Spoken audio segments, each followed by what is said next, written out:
Big Sills! Welcome aboard. Appreciate everyone stepping in with us. I was just telling Tone, my wife hasn't been feeling well, and she's been like a little bit under the weather. And so, like, yesterday was like summer camp. It was Chinese food and it was pizza. And I'm like, what? But my daughter's home for the summer from college, and I'm like, man, I thought it was like summer camp. And so I'm sitting around going, okay, so it's kind of one of those days. All right, where we go. It's all good.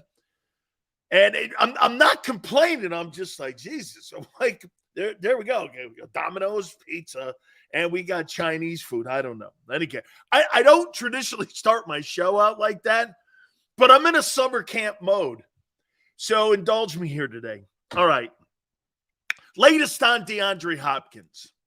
Let me ask you something. Did you have different priorities when you were younger versus when you were older? Didn't you have different priorities? So let me ask you the number one priority on DeAndre Hopkins right now.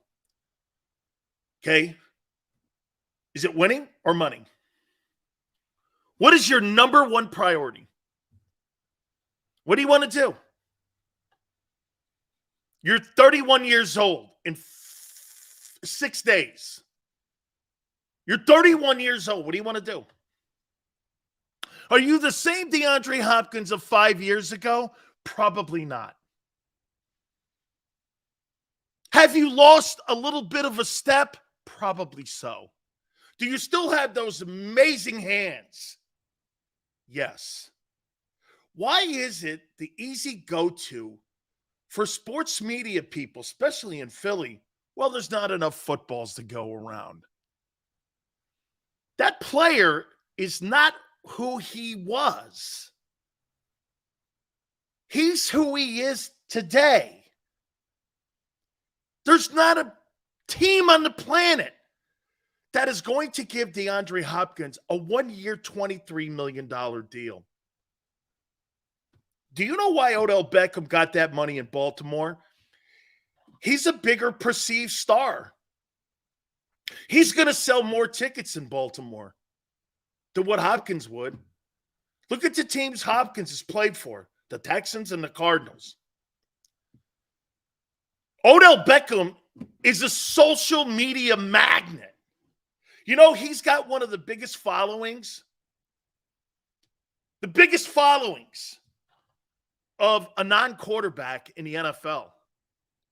Tone says for his entire career, he's played with crappy organizations, crappy ownership, and crappy quarterbacks outside of Watson. He's looking for stability at this point. That's Tone's opinion on it, looking for stability. Well, no team that's stable in their right mind would give you a 3-year contract on May 31st. Coming off of an ACL injury and you becoming 31. Who in their right mind would do that? A panic organization would. See, like I said, you're not putting all some go, and they continue to say this. I just don't see how it could fit. So wait a minute. Let me put that statement out there one more time. I don't see how it could fit having DeAndre Hopkins on your team. If you can't figure that Rubik's Cube out, you're fired. You're fired. Now, are there going to be teams that have more of a priority need for Hopkins? Is that going to be high on? Here, I think that's a fair question. How high on the pecking order chain is that a priority for Howie right now? You know what it's probably? Here, I would say this. It's intrigued him. Watching how this guy operates, I wouldn't say, like, you know, sometimes when you walk by something, you go like this. I want that. I need that. That's something that could help me become a better whatever. You know when you go, I want that. I don't think he's there saying that. I need that. I want that. I think he says this. DeAndre Hopkins would be a luxury. How could I make it work financially, and how could I make it work feasibly for my organization to think that that would be a good move? I think he goes from that area, not from the area that most media people come from, getting to know. One of my favorite lines of all time, and I use it in my life, I try to get to yes. So if I'm Howie, I'm trying to have a positive output and go like this. One of my receivers goes down, protects me there. You know, it's kind of like the Fletcher Cox $10 million deal. Now, a couple months after them giving Fletcher Cox $10 million a year, that deal looks pretty damn impressive. I like that deal, especially with all the young players you have at the DT position, right? Looks like Howie struck gold again and made the right call. 7.5 sacks, $10 million. Fletcher's got 2 young guys. I don't know, man. That really looks like a good environment. That really looks like a great environment. And Howie's really done a remarkable job with that. So I think he probably comes from this. I don't really need it. But how could it become? You see, in my opinion, a general manager wants to get value on a player or a situation 3-1. 3-1. See, when you give A.J. Brown that kind of money, $25 million, and you give up a draft pick for him, this is what you got to get back in return. Career numbers, helping my quarterback, and being unstoppable.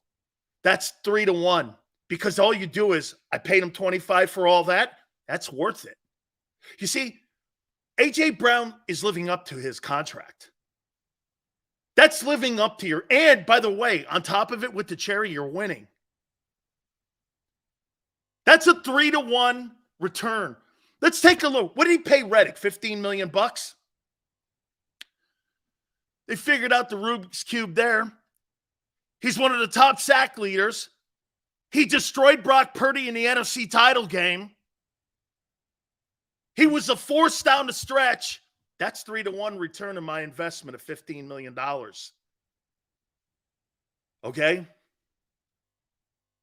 That's 3-1.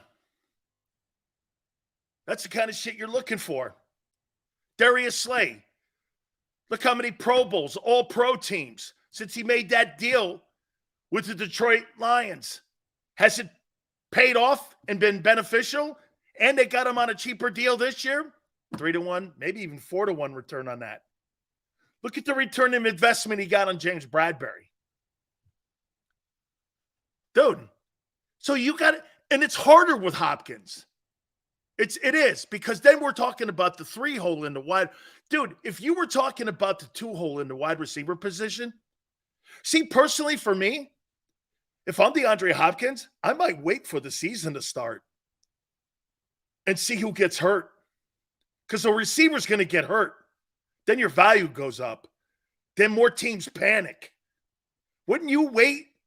Get yourself a little more healthier and wait at least until the trading deadline? Why would you do it now? You don't need training camp. You're 31. You want to get $23 million? You're going to get $23 million near the trading deadline. Not on May 31st. Okay? Crow goes, I don't think D-Hop will fit into the Eagles' offense. Plus, he's too expensive. Crow, who's going to bid on him? You got 4 teams bidding on him. Why would 4 teams start the bidding at $23 million? Have you ever bid on a car or a house? You don't start at top dollar. You start at low dollar. You ever been to an auction? This guy thinks you're going to start, Kroll thinks you're going to start the auction for DeAndre Hopkins at $23 million. Why would 4 teams do that? Why would the Bills, Chiefs, Cowboys, and maybe Browns do that when there's only 4 teams? All of a sudden, you start at $10 million. Start there. See what happens. See what the market value is for him. The player believes he's still DeAndre Hopkins. He's not. Okay? He's not. Well, Forte, this ain't blind because we know what happened. ACL injury, he's 31, and he's not the same player he was 5 years ago. He is a game-changing player. Okay? Shit, how do you think the Cleveland Browns got Deshaun Watson? He was going to Arizona. He was going to Atlanta or Carolina. He wanted to play in the neck of the woods where he played his college ball. What did Cleveland do? They bribed him. That's how he got there.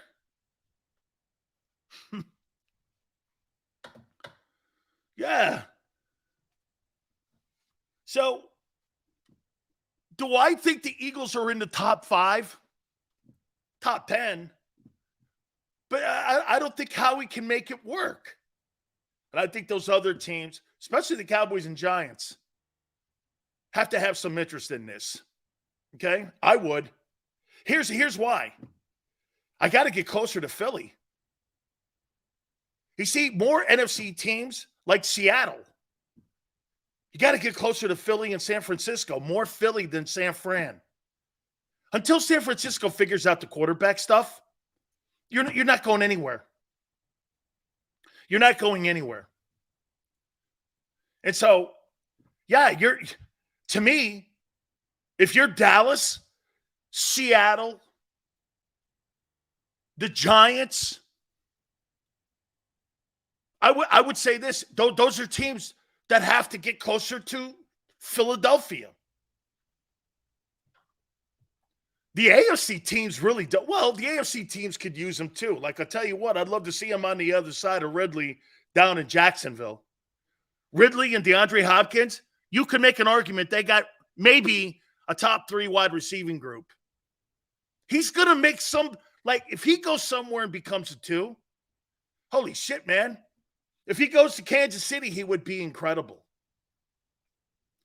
49ers, who's throwing him the ball? Sam Darnold? Okay. I mean, get your quarterback situation figured out in San Fran. You are a top 3 team in the NFC. But you know where your season ends? It ends either in the second round of the playoffs or in the NFC title game. You have no other ceiling other than that until you figure that thing out. Which you haven't been able to figure out but one time with Kyle Shanahan where you guys went to a Super Bowl. Okay, one thing I want to say about Howie Roseman. I was listening to the Chris Long interview that he had with Howie Roseman, and those two guys were going back and forth. I never realized, and the more you do your due diligence on him and the more you do the homework on him, the more you start to understand a little bit in his process and how he's creating that environment in there. I didn't know, for instance, that when he was put in the broom closet, he was actually traveling around Europe with R.C. Buford, the former general manager of the San Antonio Spurs, who built that dynasty into what that dynasty was with Greg Popovich.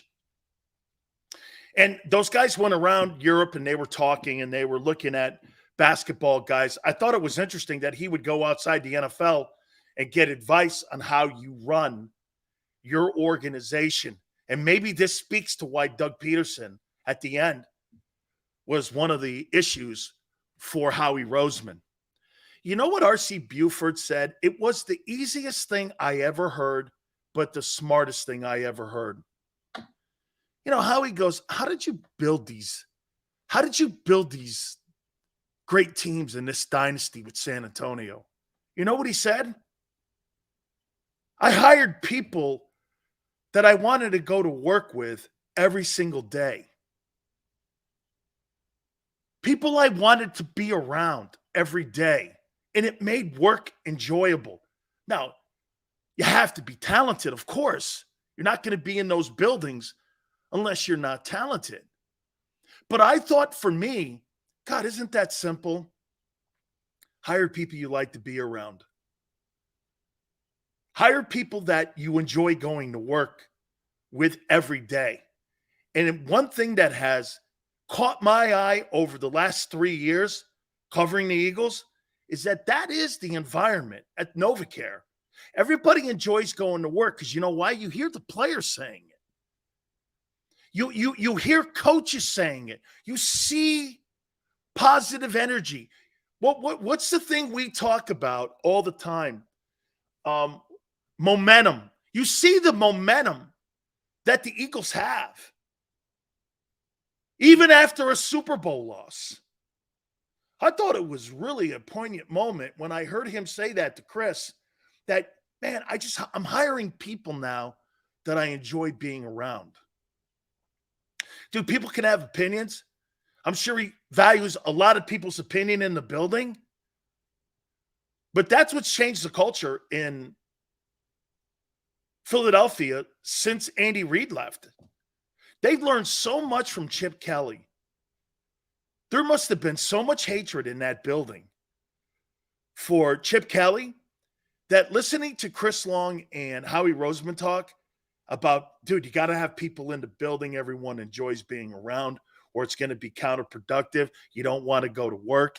You despise the people that are in the cubicle next to you, in the locker next to you, the whole 9 yards.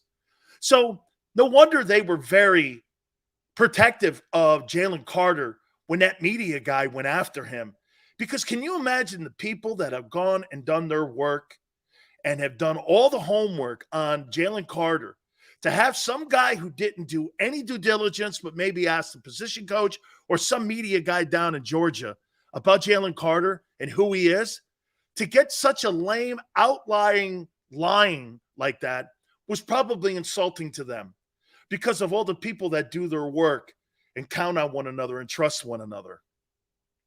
I thought it was a great interview.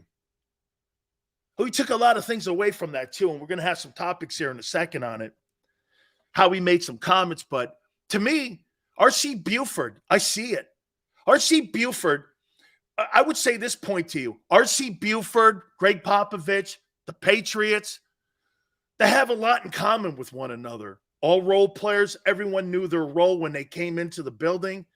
Everyone enjoyed going to work. You can't have that kind of success and not enjoy going to work every day. You just can't.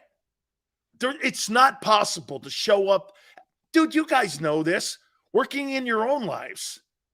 You guys just can't show up and go, hey, this is a really great place, and put a stupid face on knowing full. I've done that. And I'll tell you this. I said this to you before. I worked in Miami at WQAM for the market manager that you have in Philadelphia. I hated 99.9% of the people in that building because that environment sucked. I was at Clear Channel for 14 years, 14 and a half years. I hated one guy. I loved 99% of the people, even out the door. 99.9% of the people. And I was there 14 and a half years in one job. And I enjoyed it. I was there 11 months and I hated my life. And I made twice as much money because the one guy in the building made the place unbearable. Happens. Places around in sports, that is so essential. And to hear Howie talking, okay, and to hear Howie talking, how the environment is like that at the NovaCare Center, okay? Steve goes, but did 99% love you? That's not important whether you like me or not. It's important that I like you, Steve. I don't give a shit if people like me, because if I cared about who likes me, I would never love myself. And in this profession or in anything in life, you've got to have the confidence in yourself. Dude, I'm not here looking for people to love me. I'm looking for people to watch me and have fun here. If I cared about what people thought, I'd be in a mental home. Okay?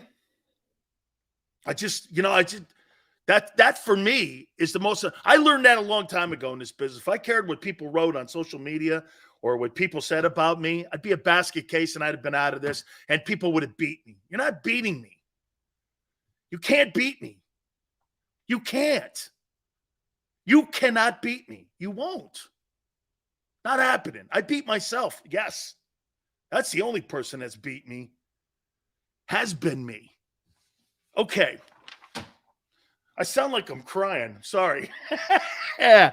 I don't. Hey, I sound, for some reason, I just went off the rails. Okay. Anyway, I heard something on that interview with Chris Long that I have to ask you this.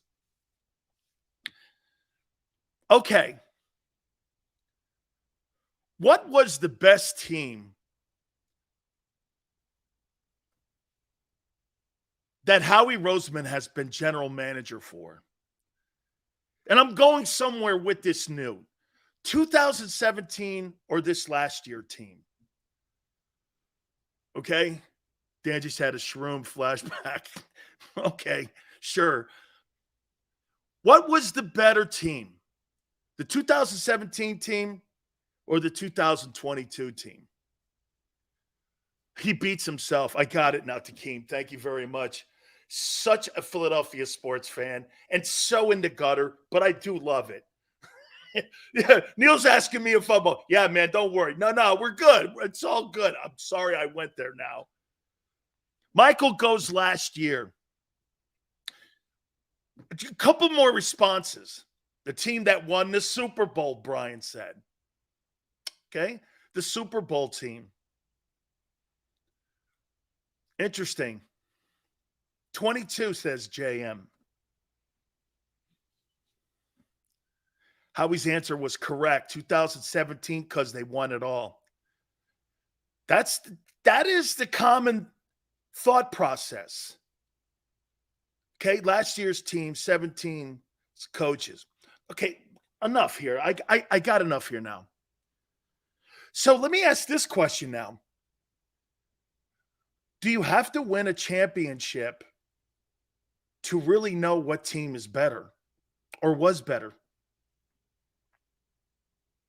You had one game, one weekend of the year where a team was better than you by about 7 minutes. And you think that determines, that 7 minutes in the Super Bowl determined what team was better? And by the way, for the record, Howie said the 17 team because he thinks like some of you. He thinks that, you got to win the chip. Do you? I mean, do you look at Dan Marino and say that Trent Dilfer's a better quarterback than him because he won a Super Bowl? Or that Joe Flacco is better than Dan Fouts because they didn't win? Or Charles Barkley? So are you trying to tell me that you think let me see, Sam Jones is a better basketball player than Charles Barkley? I mean, right?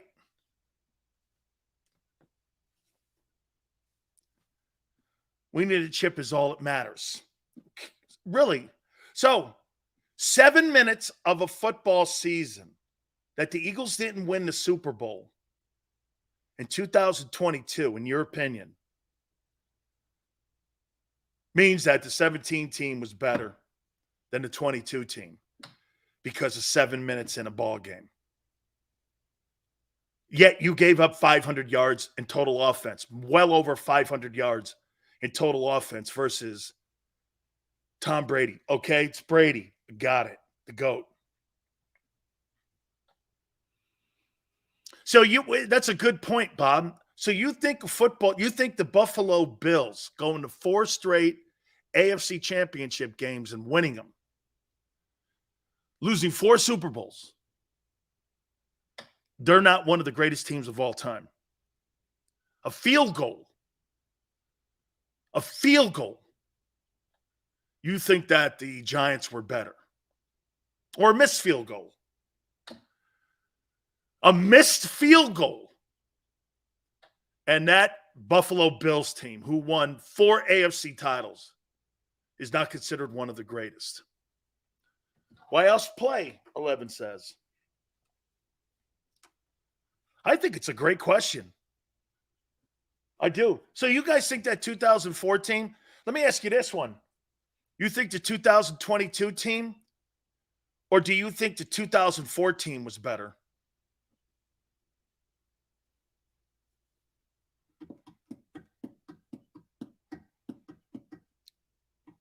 You were playing Brady, too, in that 4 game. Okay, you were playing Brady. And that thing, too. Okay.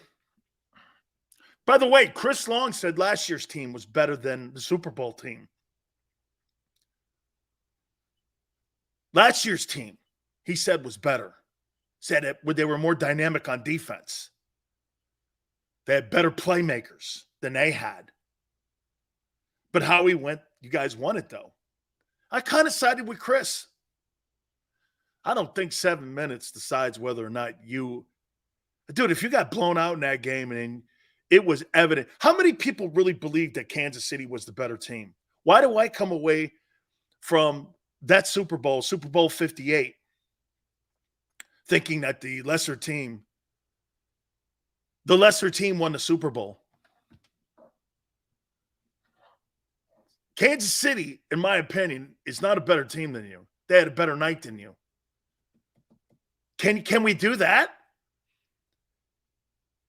And some of you are going to go, Sills, you have all. No, I'm asking, because I thought it was a great debate. So you trying to tell me, really, that you thought the best team won that Super Bowl? Did you think the best team won that Super Bowl? I do not. That's probably what really kills you in there a little bit more, because you kind of know in your heart, you're like, that team is not better than that team. How about this? You know what's great about the NBA playoffs, which start tomorrow? Dude, in a 7-game series, you get who the best team is. I mean, at the end of the day, and some would go like this. So wait a minute. Here's another one for you. So do you guys really believe that the Miami Heat are a better team than the Boston Celtics?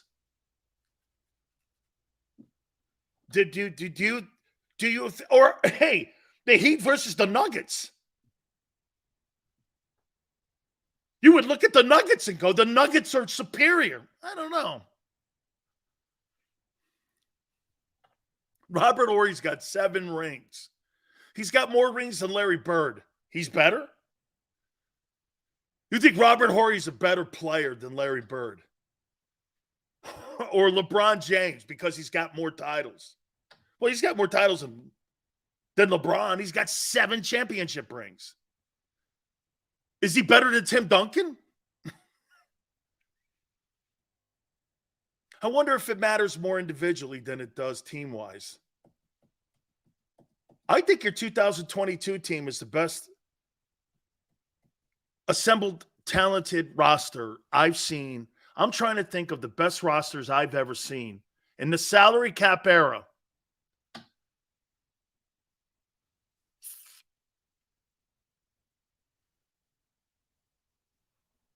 Give me a better team than the 2022 Philadelphia Eagles in the salary cap era. Salary cap. The Colts Super Bowl, Freeney, Harrison, Wayne, Dallas Clark, Peyton Manning, Bob Sanders. That's a pretty good roster. Plus the running back was Edgerrin James. No, it was was it Edgerrin James? I think it was James, right? Rams. They had Falk and Warner, 2 Hall of Famers. Jeff Saturday was on that Colts team.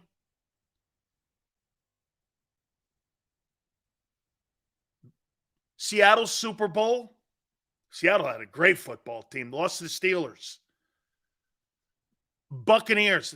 That salary cap 2002? 2001, the Bucks. Whew. Sapp, Brooks, Ahanitu, Simeon Rice, Barber, Lynch, Allstott, Ward Dunn, Keyshawn. But it's a good football team.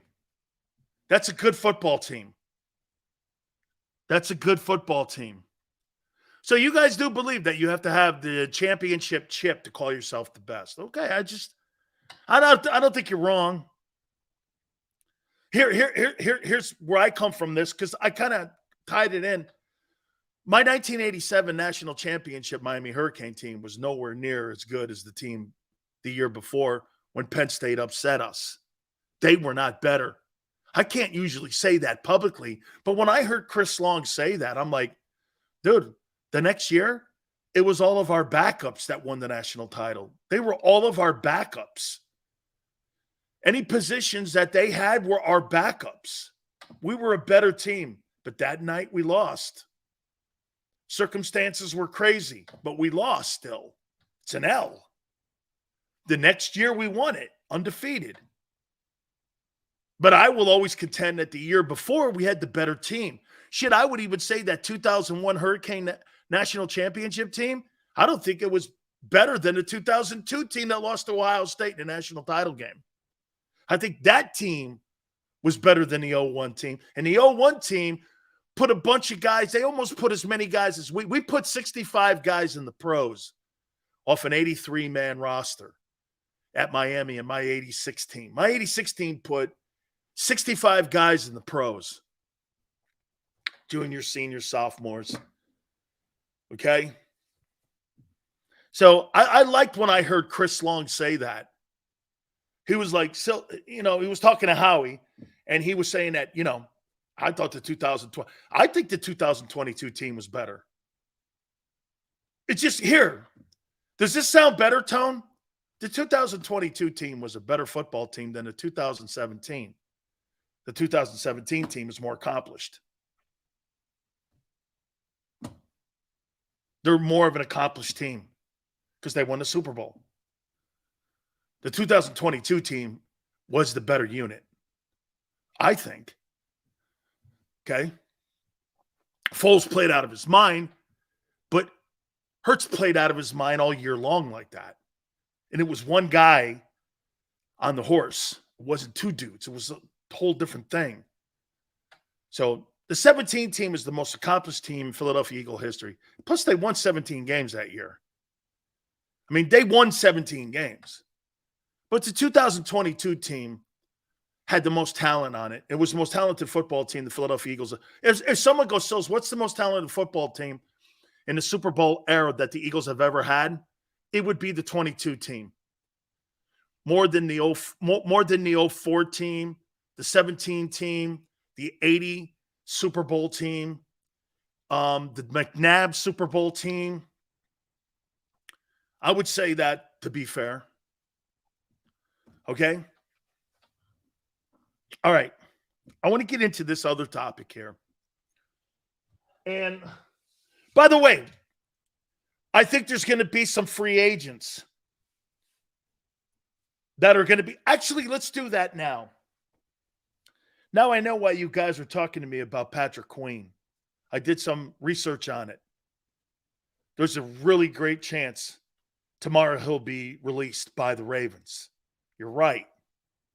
He's a linebacker. Here are the big names that I think are going to be first up on the list. June 1 is where you have to have your 90-man roster set for camp. Okay? These are 4 people that I'm hearing right now. Dalvin Cook will be cut. Hey, I'll tell you what. Boy, I sniff out the Cowboys in that one. You remember something. Every single football team in the NFC has to catch you. Okay? They have to catch you. And there's some significant dudes here. DeAndre Hopkins is out there, so you add that guy to this mix. Ryan Tannehill might get cut. There's a chance Tannehill, because of the money that he makes, he gets cut June 1. I think it's a 50-50 deal that he gets cut. Could he go to the Raiders because of what's going on with Garoppolo? He might be cut. Now, I don't think Mike Vrabel wants to sit there and plug the new kid in. Could that be a place where Wentz goes? I don't know. I'm just saying Ryan Tannehill's name is getting thrown around because he makes a ton of money that he may get cut come June 1. Make roster spots. Dalvin Cook, Ryan Tannehill, Patrick Queen, and here's the other one, Shaq Barrett.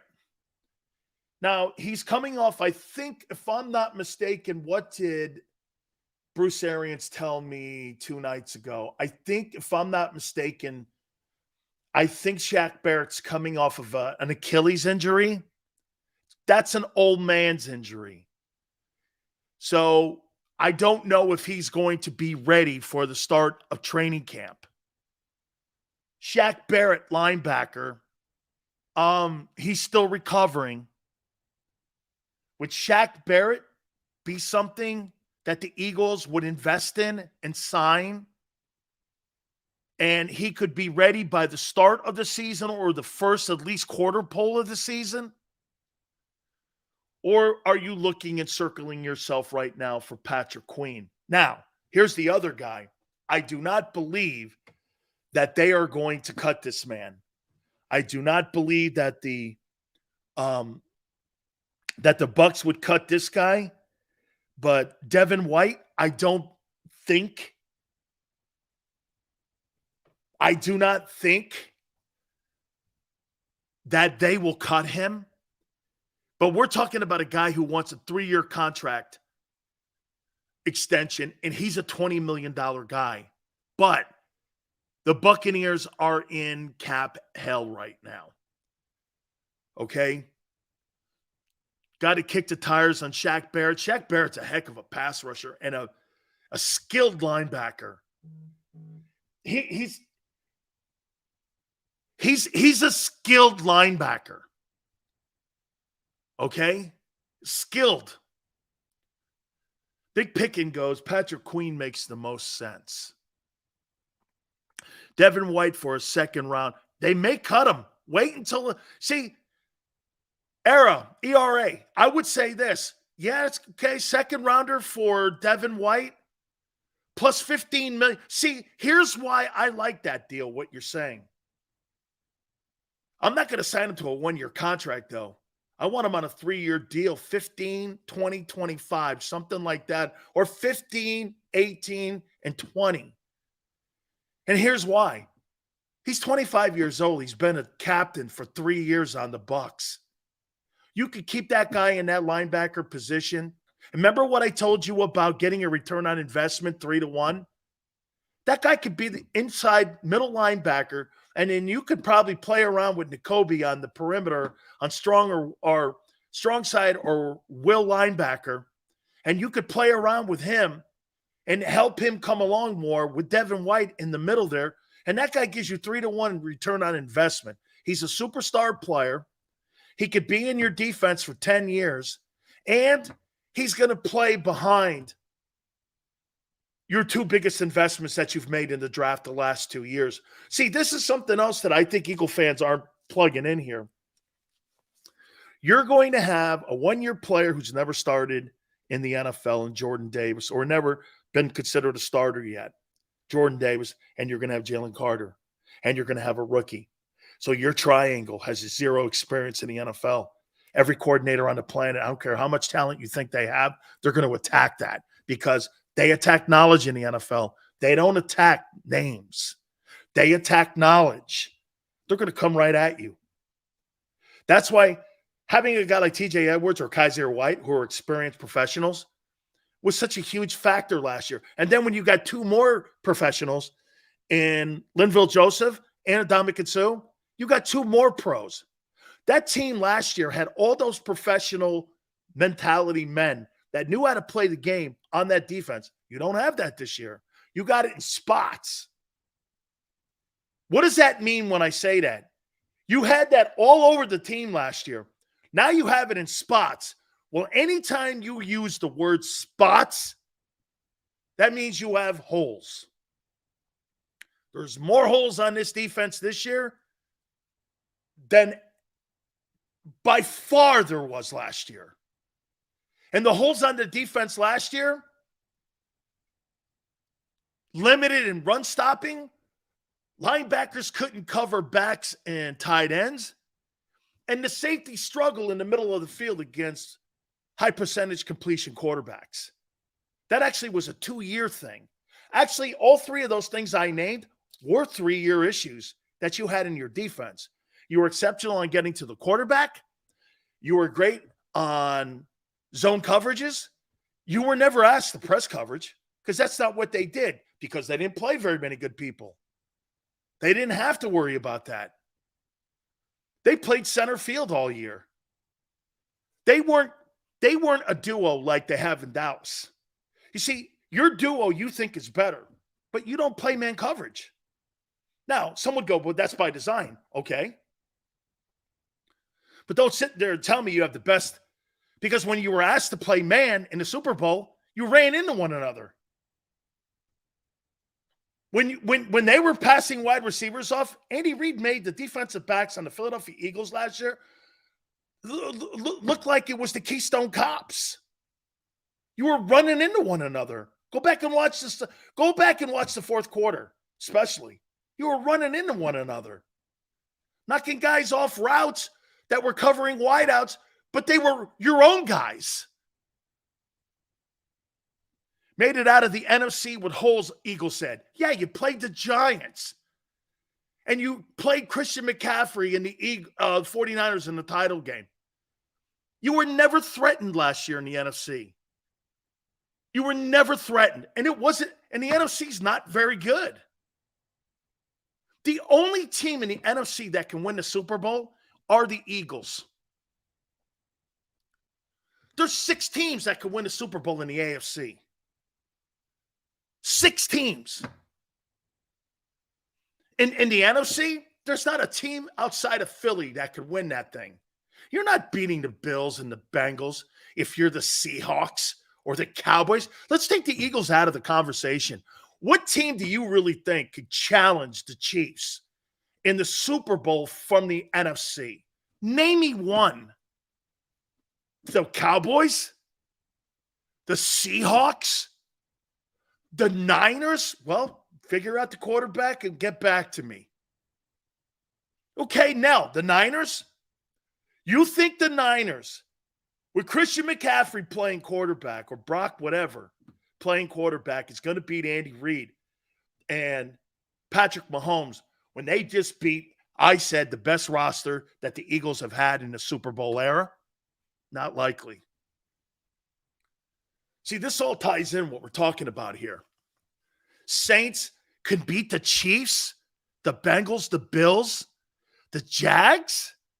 Could they beat the Chargers? Not a chance. The Saints?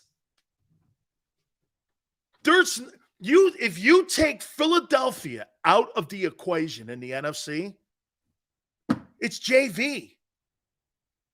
So you think, Tyler, the Lions could beat the Chiefs, the Bengals, or the Bills in the Super Bowl? Never. They beat them by 40 points. They beat them by 40. There's nothing in the NFC. Like I said, take the Eagles out of the NFC. Here, I wrote something down here. Here are the best rosters. Look at this. I can't believe this is all kind of tying in here. Here's the best rosters, in my opinion, in the NFL. Not teams. Here's the best rosters right now on May 31st. The Eagles are 1. I think they got the best roster. Even with the limited Swiss cheese defensive holes you have, you still have really good talent on that side, especially in the premium positions. What is that? Pass rushing and corner. Now, I'll tell you what, we'd have more of a problem with the Eagle defense if they were limited at corner and couldn't rush the passer, because then you'd be the Bears defense. But you're not. Are you going to get 70 sacks? No. But I think you come in at 50-something. That puts you still in the top 3. Your corners don't play press. However, that's not what they're asked to do. Okay? They're limited up the middle, like I said. Now, here's the one thing the Eagles have where you have to always put a pause on it and put a doorstop in it. You know what it is? Dude, you did draft Jordan Davis and Jalen Carter, back-to-back defensive tackles in your last two previous drafts. There's got to be something to it, and I believe that. And I believe that. So I buy the hype. I buy the hype. They're big, they're physical, they're talented. Whether we think the guy's the 22nd pick or the 13th pick, he's still a first rounder. Who gives a shit at the end of watch this about Jordan Davis? You know what you're not going to hear me say? 13th pick, 22nd pick. I don't give a shit anymore. Go play ball, kid. Whether he lives up to it or not, go play ball. Be an impact guy. You're a first round draft choice. Who cares? Unless he was the number 1 overall pick, I don't care anymore. Go play. Go. We're now in year 2. I don't give a shit about that, where you were. Go. You think anybody cares that Jason Kelce was a 6th rounder now? You think anybody cares that Jordan Mailata was a 7th round draft choice? You think anybody cares? Nobody gives a shit about that. He's a Pro Bowl talent. It's time to get over that stuff. Seriously. With Jordan Davis, including me, time to get over that. No one cares anymore. You're either going to be a ball player or you're not. Well, he's not going to. Well, then guess what? Let's see what kind of ball player he is. So he turns out to be a 3rd round talent. You keep a 3rd round talent on your football team anyway. Josh Sweat was a 4th rounder. Nobody cares. Let's move on. I think the Eagles have the best roster in the NFL.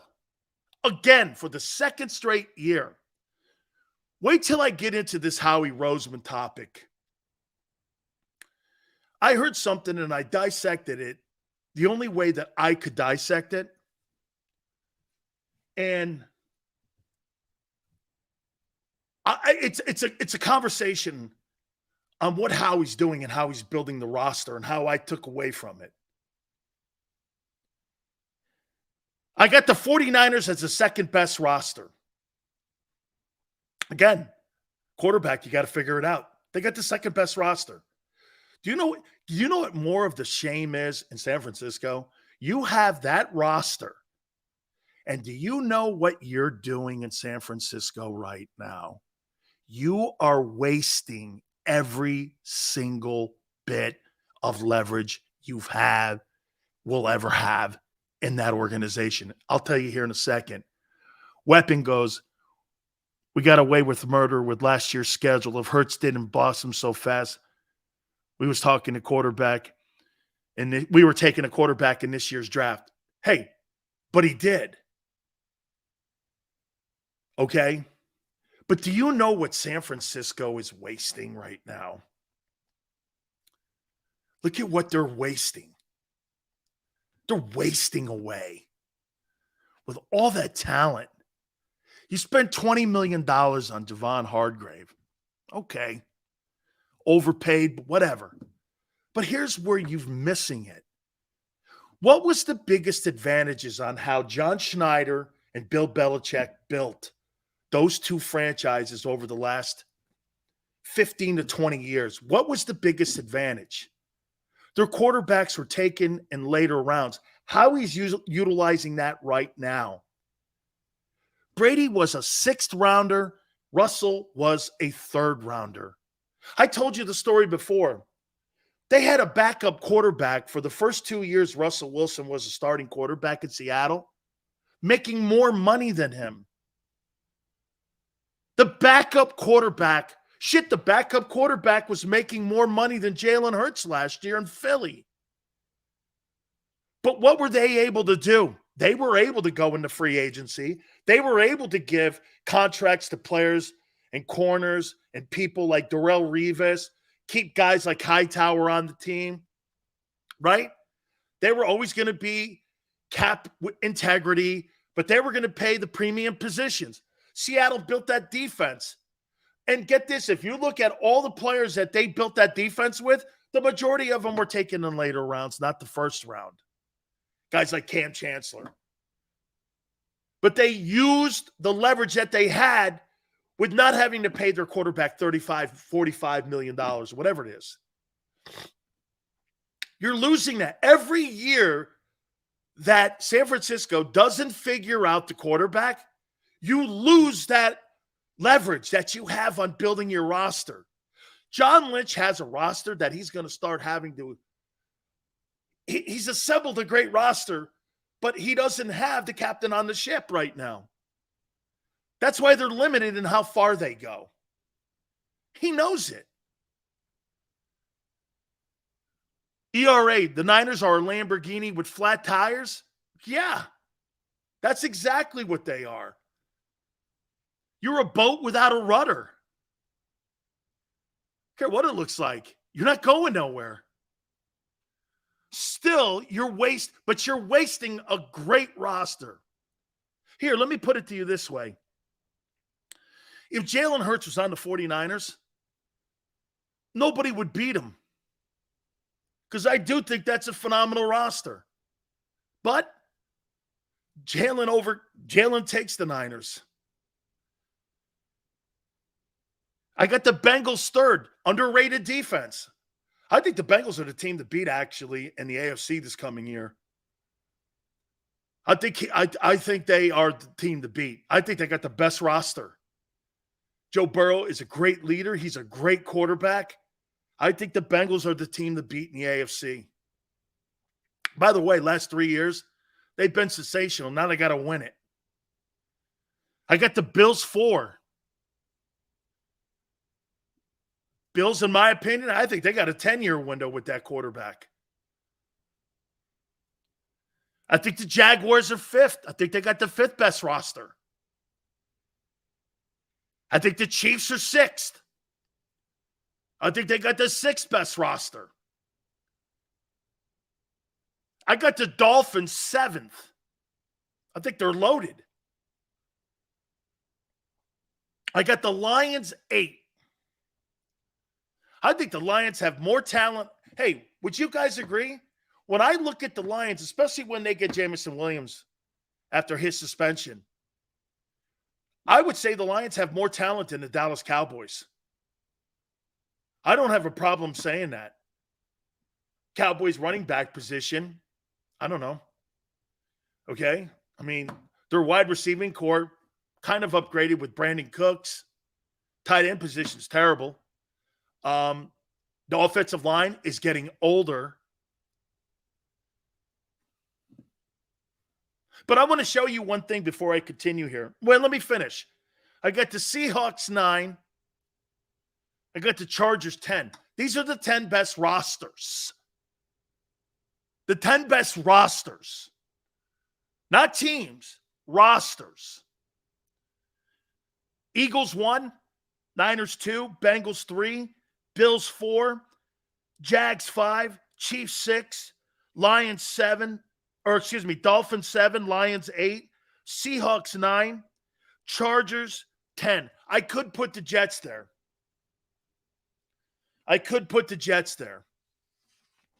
Again, these are the best rosters. But as you guys say, got to win the championship. Even though you guys know in your heart that the 2022 Philadelphia Eagles were the better team in the Super Bowl. But the Chiefs beat you. So the lesser team won. The lesser team won. Every single one of these teams have great rosters. But what do they all have in common?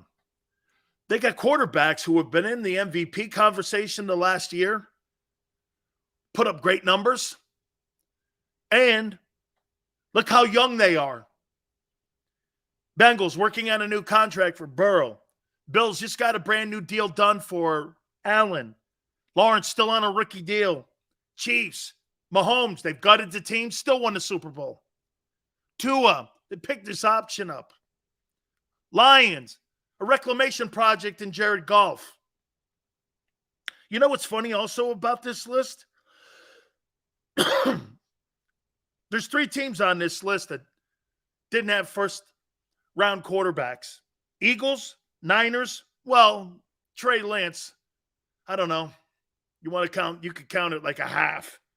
And the Seahawks, all of them were either the first pick in the draft or first-round draft choices.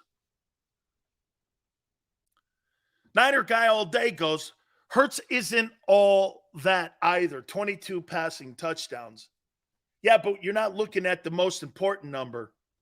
He had 6 picks. Look at the differential when it comes to touchdown to interception ratio. That, to me, is the one thing that wins games, not turning the ball over. I think you missed the point there, Niner. Like maybe I did early on in the season of last year for Hurts. Hurts also went for a double-digit in touchdown runs. And in my opinion, those are low percentage plays. This guy has a Tom Brady mentality of what? You may not throw for 55 touchdowns, but who cares if you throw for 55 touchdowns and you have 21 picks or 15 picks? You turn the ball over in critical situations. Okay? I mean, the Eagles do not turn the ball over and they win first down.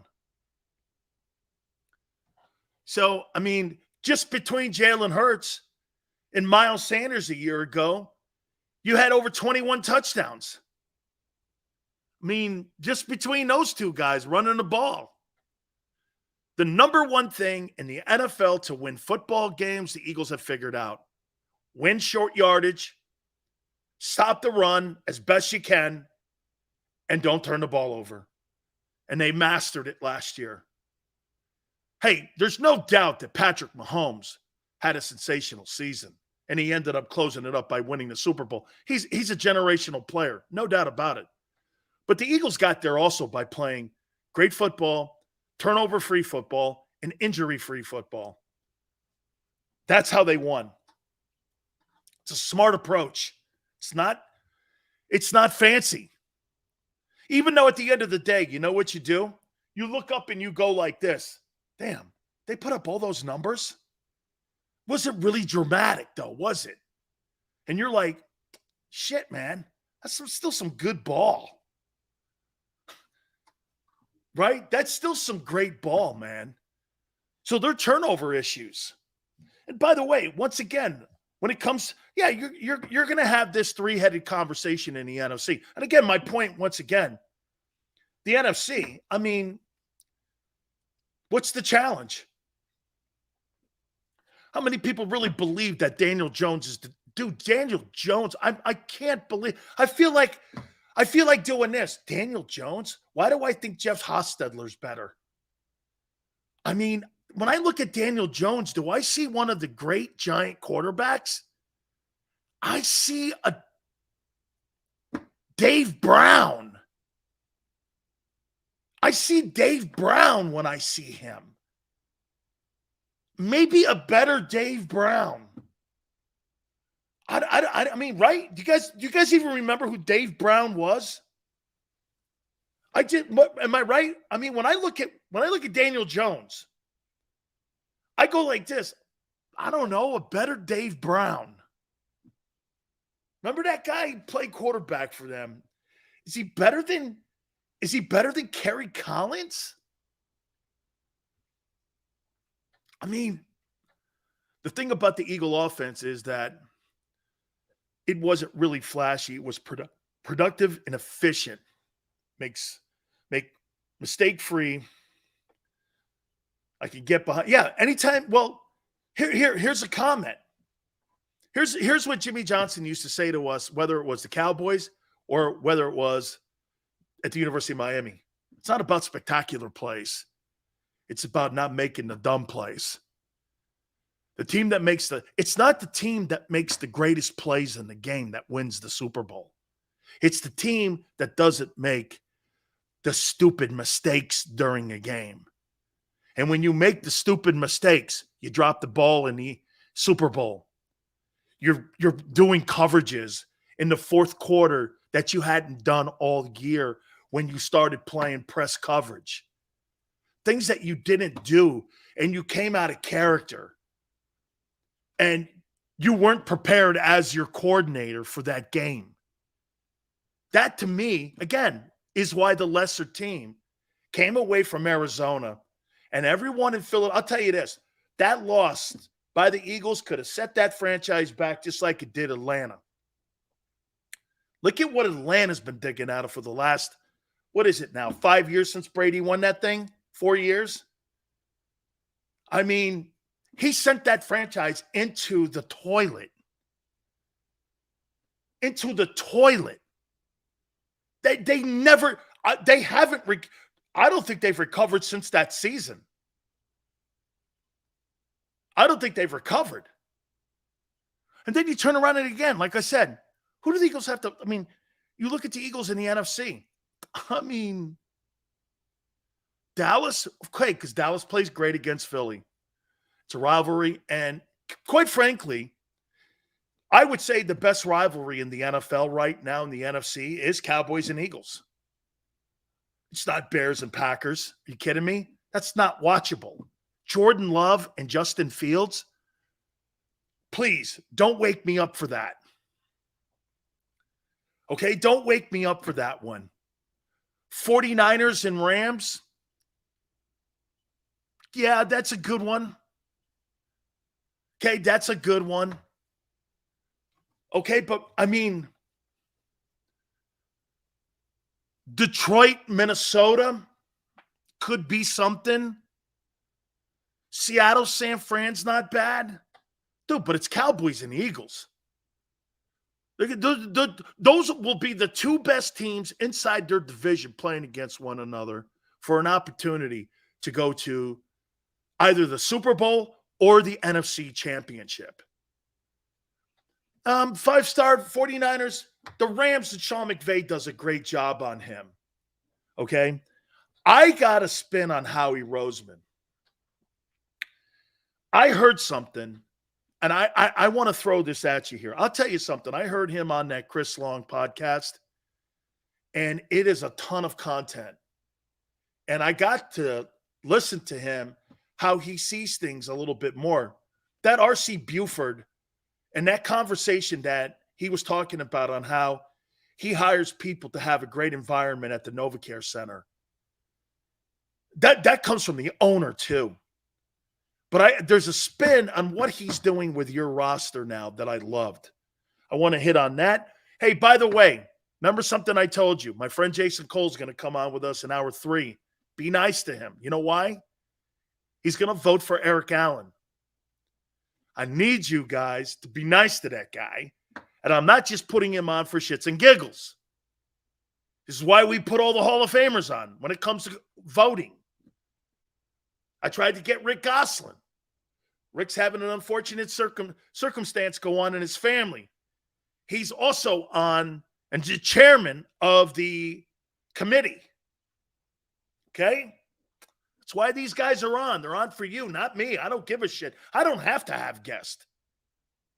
Okay? I don't. Hour number 2, hit the like button. Keep it here on the National Football Show.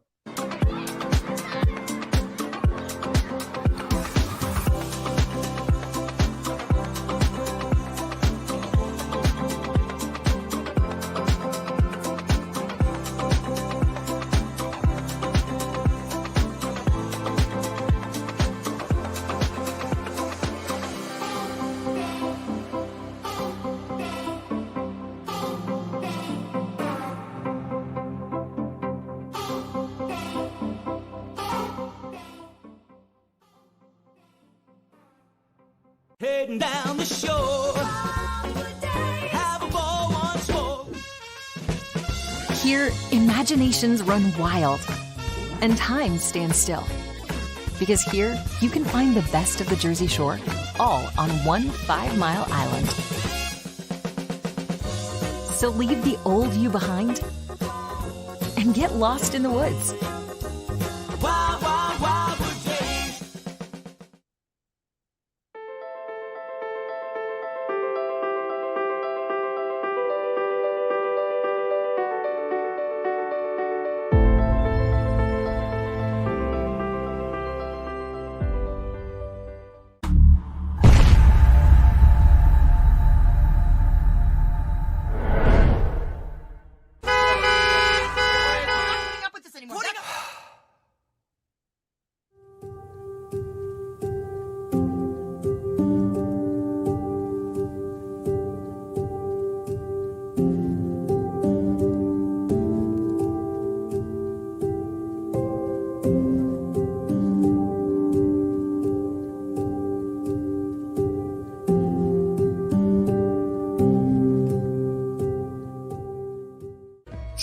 and save in southeastern PA and Delaware with Colony Pools this football season, and let the experts close your pool with a custom Merlin safety cover in green for the birds. And if you join our Winter Watch team, we'll give you another 20% off, and Colony Pools will handle it all. Keep your tiles on your pool, not in your pool. Fly with Colony right now, Birds fans. Visit flywithcolony.com.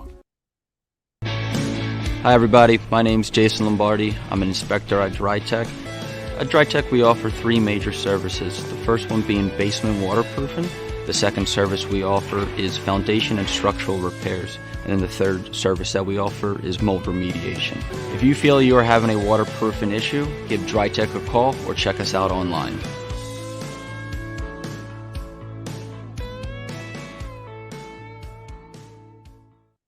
EAGLES, Eagles.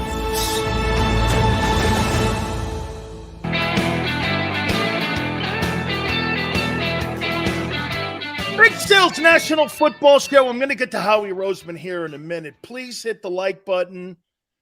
And we so appreciate you guys coming aboard. By the way, I have a question for you Philly sports fans and you Philadelphia sports fans. I thought Scott Rowland hated the Phillies in Philadelphia. Why are you honoring him and putting him into your wall of honor with the Phillies? He doesn't consider himself a Philly. He considers himself a Cardinal. Why are you honoring him? Why? Because he's going to the Hall of Fame? Not me, dude. I'm not honoring anybody who hated his time in Philadelphia and saying that you belong with the great baseball players in the history of that franchise. You hated being a Philly, and yet you're honoring him? What kind of mentality is that? I thought you had some backbone. I thought you had some cannolis to not go with just the crowd. What the hell is that? Scott Rowland hated being a Philly, okay, who typically makes those type of decisions. It's got to be the owner. It's got to be, I don't think the general manager, I don't think Dave Dombrowski made that call. Dude, Scott Rowland hated Philly, and you're honoring him? That'd be like honoring Ben Simmons. I mean, it'd be like having a Carson Wentz night at Lincoln Financial. Hey, Carson, thank you so much. Shit, Carson actually makes more sense because he at least did win a Super Bowl ring. At least, how about this? Everyone would hate it. At least you'd go like this. Hey, listen, the guy sucked in the end, but he was on that Super Bowl team. Tell me that, hey, see, one thing I've started to understand something about the Philadelphia sports fan, you kind of think like me. Watch this. Okay, I hate the guy, but he did win a ring. He was on that team, and he did have an MVP that particular season. He sucked in the end, but hey, okay. Do I want to give him a night? No. But the team felt it? I don't know. Okay, probably hate it. Right? That's how we all would feel about it. We would all go, yeah, but see, there's at least, well, he did win a ring. That's right, man. Eagles aren't going to put a guy. Do you think they would honor Orlando Scanridge? Do you think they would honor him now after all the shit he talked about on the Eagle organization? Do you think they would honor him? Come on, man. Scott Rowland. Even I know from a guy from 35,000 feet who loves all sports knows that guy hated his time in Philly. Hated his time in Philly. Said it publicly, hated his time in Philly. But the Phillies are going to honor him? Whew, man, ain't too many things going right for that organization this year. That's one of them. I was like, how did that guy get on the wall? You don't have to be very special, or you could just take a shit on your fans. I don't know. That's taking a shit on your fans. Or how about this? Maybe not so much that. That's like not knowing the room. You know, that's like, dude, he hated us. And we hated him. Yeah, but he was a great player. So what? So what? Dude, Steve Carlton hated everybody. Hated everybody. Doesn't matter where he played. But Steve Carlton was a superstar in Philadelphia and grew on each other. And everyone tolerated that. Shit, you guys hated Dick Allen. The Philly fans hated Dick Allen, but then learned to respect him and revere him, especially when he went to Chicago and won the MVP award. Did you not? Right? Okay? Seals, you and I both know your first love is baseball. Football just paid the bills and still does. I'm a baseball fanatic, dude. I'm a baseball fanatic. You guys disrespected Dick Allen so much, he's talking shit to you in the sand at first base, writing letters to you and telling you to go F yourselves. He goes to Chicago, wins the MVP, comes back, whole different relationship with Wampum. Dude, I know the whole thing. I talked to Dick Allen about it. My favorite ball player. I love Dick Allen. One vote from the Hall of Fame. You put Harold Baines in and you don't put Dick Allen in, something seriously wrong with the idiots that vote in baseball. How is Dick Allen not in the Hall of Fame? Dick Allen. Okay, you don't put Dick Allen in the Hall of Fame, but you put Harold Baines.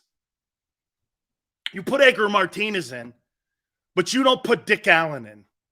Okay. Because Edgar Martinez was a better player than Dick Allen? Come on. MVP rookie. Dude, I don't have to go through it. Everyone knows how great he was. Okay. Yeah, I know, Chris. Racism played a gigantic role in all baseball players that were, even in the 80s. I told you the story. I talked to Barry Bonds numerous times about it. You know why Bonds, and Tone knows a little bit of it. You know why Bonds and Griffey Jr. never had great relationships with the media? But the only thing that Griffey had that was different than Bonds was a smile. Is that their fathers faced racism in the 70s. Bobby and Ken Griffey Sr. having the N-word thrown at them. Why would they trust media people when they grew up from the time they were 10 years old in the dugouts, seeing their father shit on? Why would they trust the media? That's why Bonds had an adversarial relationship with the media. The way they treated his father. His dad went to like 6 or 5 stops. His dad was a phenomenal ball player. 300 homers, 400 stolen bases. Bobby Bonds was a hell of a ball player. I mean, both guys. One guy played on the Big Red Machine. Incredible ball players. But they were kicked in the face with racism. Your fathers are called the N-word all the time, and the media people don't cover. You're calling Bobby Clemente. Who's Bobby Clemente? You mean Roberto in Pittsburgh? Come on, man. Come on. You got to do the right thing. You got to act like a human being. But the writers, still to this day, to some extent, don't do the right thing. And by the way, you're driving African Americans out of the sport of baseball. You're driving them out. There's less blacks in the game today than there were in the 70s. Figure that one out. Okay? I mean, Mookie Betts is like the first superstar black player in Los Angeles in a long time. I mean, the home of Jackie Robinson. All right. Let's before I get on to, I want to say this about Mike Tomlin. Before I get into Howie Roseman here. I can't believe Mike Tomlin had the success that he had in Pittsburgh when you got a pothead in Le'Veon Bell and a psycho in Antonio Brown. What Mike Tomlin did and all the winning that those guys did with those two psychos on the team is incredible. Can you imagine? You have to keep those two guys straight and those two of your star players. Plus, you got a quarterback who's in the lavatory doing stupid shit with women, and you got all of that going around. Hey, you know what's crazy too? Hey, if that's any other organization or that's Philadelphia, guarantee you that stuff's more public and those guys are castrated. But because it was the Rooneys and the Steelers, nobody really says anything. So you got a pot-smoking dude in the locker rooms before football games and Le'Veon Bell and a psycho in AB84. And people look at Mike Tomlin and go, that guy's not good? Mike Tomlin is a great coach. Isn't it funny? Le'Veon Bell, he goes somewhere else, completely shits the bed. He was terrible and burned millions of dollars away. Antonio Brown has never been – the year in Tampa was good because it got a Super Bowl, but he wasn't anything like he was in Pittsburgh. He wasn't any – he never looked anything near, not even in New England. Well, for the 4 days he was there or whatever it was. Mike Tomlin, man, he keeps that thing afloat. If the Steelers lost Mike Tomlin, he's the most important man in that building right now. Shit, man, if Mike Tomlin ever left the Steelers, I don't care who my coach is, including Nick Sirianni. I'd call that guy in 10 seconds. And I'd go, hey, you want to be the coach of the Eagles? That'd be like turning down Tony Dungy. Hey, you want to be the coach of the Eagles? Well, who's your coach? Who cares? Nick Sirianni. Unless it's Andy Reid or Carroll or McVay or something like that, Mike, I would never not want to try to upgrade my coach, especially in an environment. Mike, absolutely, Tone. Mike Tomlin keeps the Steelers relevant. He keeps them relevant. And you know what else he keeps them? He keeps the culture intact. Even though it's not the same it once was. Because the Steelers, you know what they used to do? The Steelers chase Lombardi trophies. Now they chase winning records. That's where they are now. You got a psycho that you had to deal with in that wide receiver. And you got a guy who was never focused, Le'Veon Bell, and they were two spectacular players for you. And you got the most out of them. My friends, that's coaching. That is the greatest example of coaching. Guys that weren't focused, guys who were lunatics. Did they play for you? Yes. Did you win? Yes. That's coaching. It's not all about shits and giggles, cashing paychecks and kissing cheerleaders. Okay? It's about all that shit behind the scenes. Okay? But 11 goes, Pittsburgh's a culture. Yeah, Pittsburgh's a culture because you know why? Why? Because the three coaches keep it that way. Noel, Coward, and Tomlin. Three coaches in 55 years have kept that thing the way it is. Stability. Pittsburgh is that way. Pittsburgh's a better franchise than Dallas. Pittsburgh is more relevant when it comes to winning games than Dallas. Dallas, the only thing they sell is the helmet. They don't sell winning. What else do they sell? When it comes to football, what do they sell a player? You could be on TV a lot. Okay. You could play the Eagles. Okay. What about championships? Well, we haven't been to an NFC title game in 30 years. Oh, well, then you're not really selling me anything. It's like this. It's like the Lakers selling me Sunset Strip now. You're not a very good team. You don't have any draft choices. You got an aging superstar in LeBron, and you got a guy in AD that shows up occasionally. But, hey, it's the Lakers. Yeah, well, that's not good enough for me. LaMarcus Aldridge even told them that one time. They were trying to sell him Sunset Strip. He's like, I don't know, man. I want to win some games. Look at over the last 20 years. They got that bubble win with LeBron, and they got the Disney trophy with LeBron in Orlando, right? Look at Kobe's last 7 years or last 6 years, and then look at LeBron's years in Los Angeles. You think the Lakers have been good? It's got to be the worst run the Lakers have had since they moved from Minneapolis. I mean, anyway, it's culture. This is what I was listening to when Howie Roseman was talking to Chris Long Hire people that you like to go to work with and see every day in the building. Isn't that the simplest thing you can do? And you know what R.C. Buford said? And Howie goes, no, but what about, he goes, no. There's nothing else. JH1, thank you. He goes like this, no, there's nothing else. Hire people you love to work with. Because at the end of the day, you're going to have peace of mind at least. If the guy's not talented, at least you're going to have peace of mind. Hey, listen, it didn't work out. I love you to death, but we're in professional sports. Everyone understands that. Travel agent will be with you. We love you very much. Hey, I just bought a house. Hey, man, the travel agent will have your plane ticket. We'll ship all your stuff where you need. And good luck to you.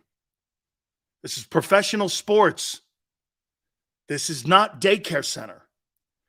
This is not appeasing people like we do in today's society.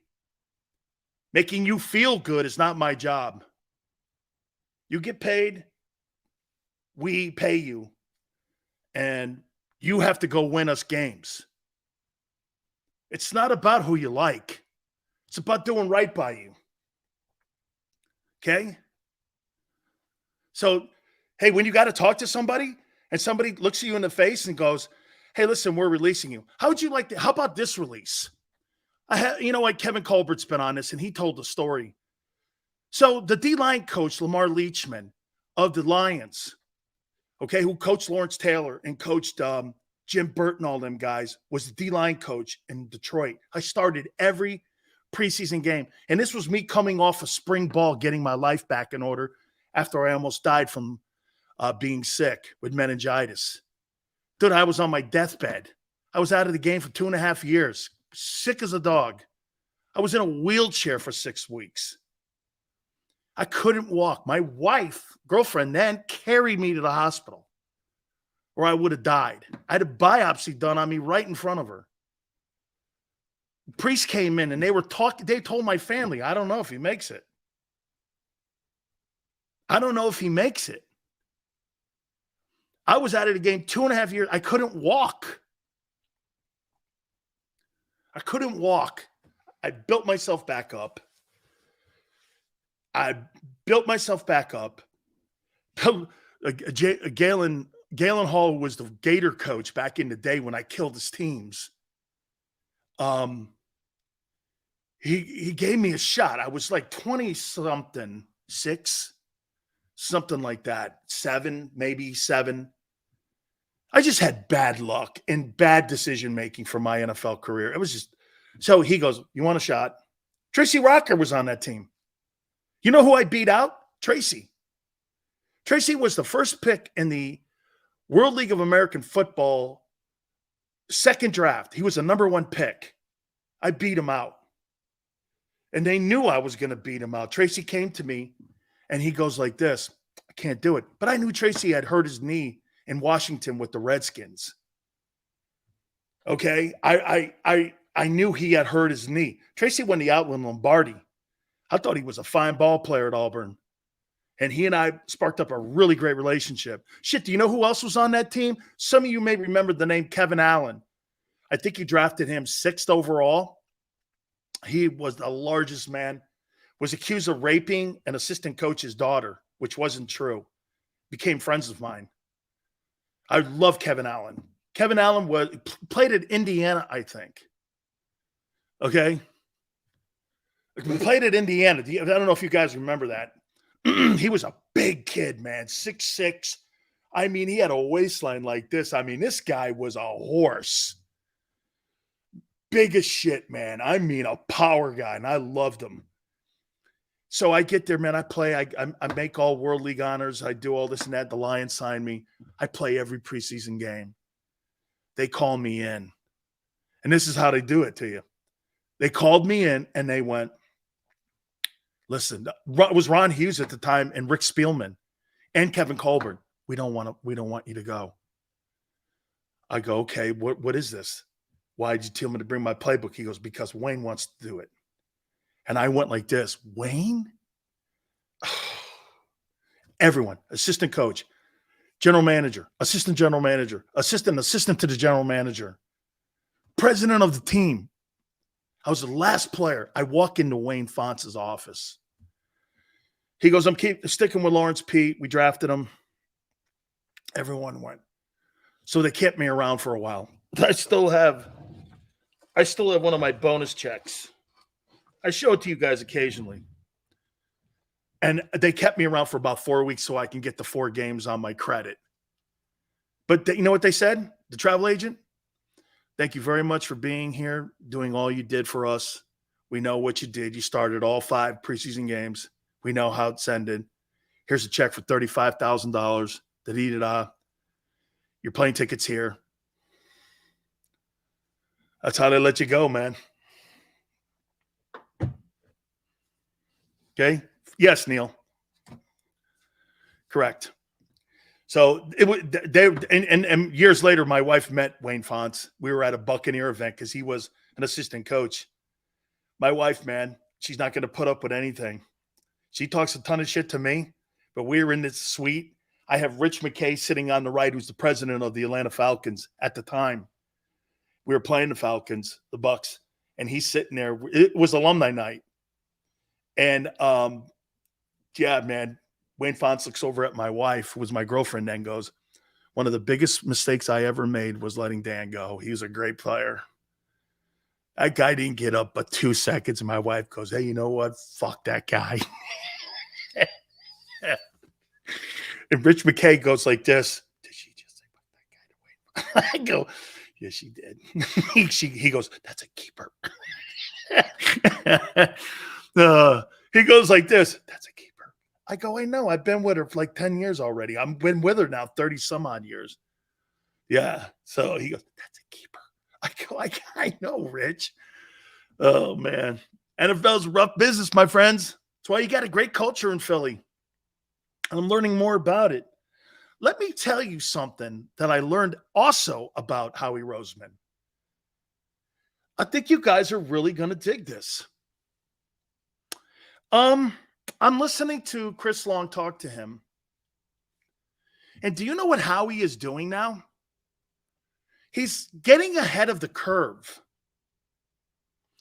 And what I mean by that, he's getting ahead of the curve. Why do you think he drafted Nolan Smith? Why do you think he drafted Nolan Smith? What would be, okay? Why do you think he drafted him? What would be the reason?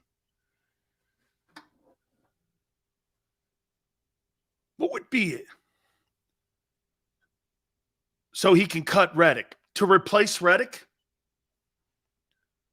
Because they rated him high and he was there. By the way, there's no wrong answer because all of these are great. To establish a culture and hedge against having to pay Reddick again. You guys are looking too micro. Look macro. Look macro, not micro. You're looking micro here. Be in the macro here. Remember, he's looking at something and he wants, see, look, you know what he said? So let me tell you something. He said this, if you see a team doing something in the Super Bowl and people go copy it, you're late. You're late. You're behind. He couldn't have been more right. The teams like New England who are out in front, those are the teams that win and put great cultures together because they're out in front of trends. He drafted Nolan Smith because the new trend is what? These dual threat quarterbacks. These guys that run around. These guys that are mobile. Chasing quarterbacks around. Not just getting to the quarterback any longer, but chasing them. is going to be essential, which means the league is going to get faster, but it might get smaller. You see, the one thing with this Eagle team that you did compared to what they had a year ago, what's the one thing you have? Well, there's two things now. You're more athletic and you're faster. With that comes lack of experience. It's a pretty, when you listen to him talking, hey, I got Nolan Smith and Hassan Reddick. Yes, they may be smaller. And that's the notion that you're thinking. These guys, you couldn't put their hand down and play them as a traditional rush end. You can't because but those guys are going to be in third down nickel packages 71% of the time anyway. People running at them. How many teams are the Eagles going to face this year that are going to run the ball down their throat, that have an effective running game in the NFC? The Niners, maybe Seattle, the Giants. You understand this is why Washington was able, because they ran the ball. Okay? You need to have faster players today, especially at the perimeter, to not just get to the quarterback. To do what? Contain and set the edge. Nolan Smith fits that bill. Hassan Reddick fits that bill. You're faster now with dual threat weapons that rush the passer and chase the quarterback, aren't you, than you were a year ago? You're faster. Well, mobile Josh Allen. Trevor Lawrence is mobile. Dak at times can be mobile. Mahomes is mobile when needed. Yale goes, the league is moving back to the running game. Yeah, but with the quarterback being the catalyst in that instead of a feature back. The running RPO, now finding here, this is where he is thinking now. Listening to Chris Long and him talk, the reason why you're not hiring these old farts any longer as coordinators like Mike Martz, and these guys can't get jobs anymore, is because the game's passed them by. Because why? You're effective more now with dual threat guys, because most teams live in a salary cap era now. You can't have full teams. By the strike of a lightning, and you get a chance to get a quarterback like Russell Wilson in the third or Jalen Hurts in the second, you get the ability to do what? Build your team. The teams that draft quarterbacks in the first round, well, you got a slower build than what the Eagles have because they were able to go and they were able to build their team because of a second rounder. And in that process, Howie saw where the league was going. He saw the Lamar. Actually, I would probably think it started with Kaepernick. And you started seeing these guys come in more. Hey, there's no doubt. Watch this. Josh Allen's just a bigger version of Jalen Hurts. Jalen's smarter. He's smarter in the way he plays the game than Allen. Allen's got to be more patient. Like Jalen is more patient because of the shit that he's gone through. I heard him say that too. One of the reasons that Jalen Hurts, do this. Do you know what failure teaches you? Failure teaches you patience. When you're sitting behind Tagovailoa and you want to say things and you want to be things and you have dreams of your own and you're sitting there and you're watching something happen, think of the patience that you have to have as a player watching somebody do things that you know or you believe you can do. And then being told you have to potentially go somewhere else. And then the Eagles didn't believe in him, or they would have drafted him in the first round, or somebody else would have. He's a second-round pick. He's not considered elite, nor was he. He was not considered elite. The Eagles didn't consider him elite. Now, you go like this. Sills, you're shitting on Hurts? Do you think anybody thought Tom Brady was elite? Okay?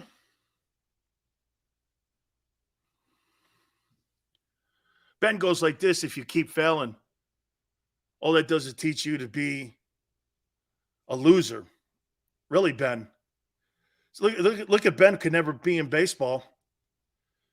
The greatest baseball player in the history of baseball at the plate when it came to hitting was Ty Cobb.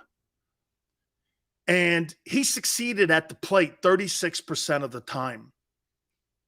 He had more failure in his life than he did success in his life. It's all relative, my friend.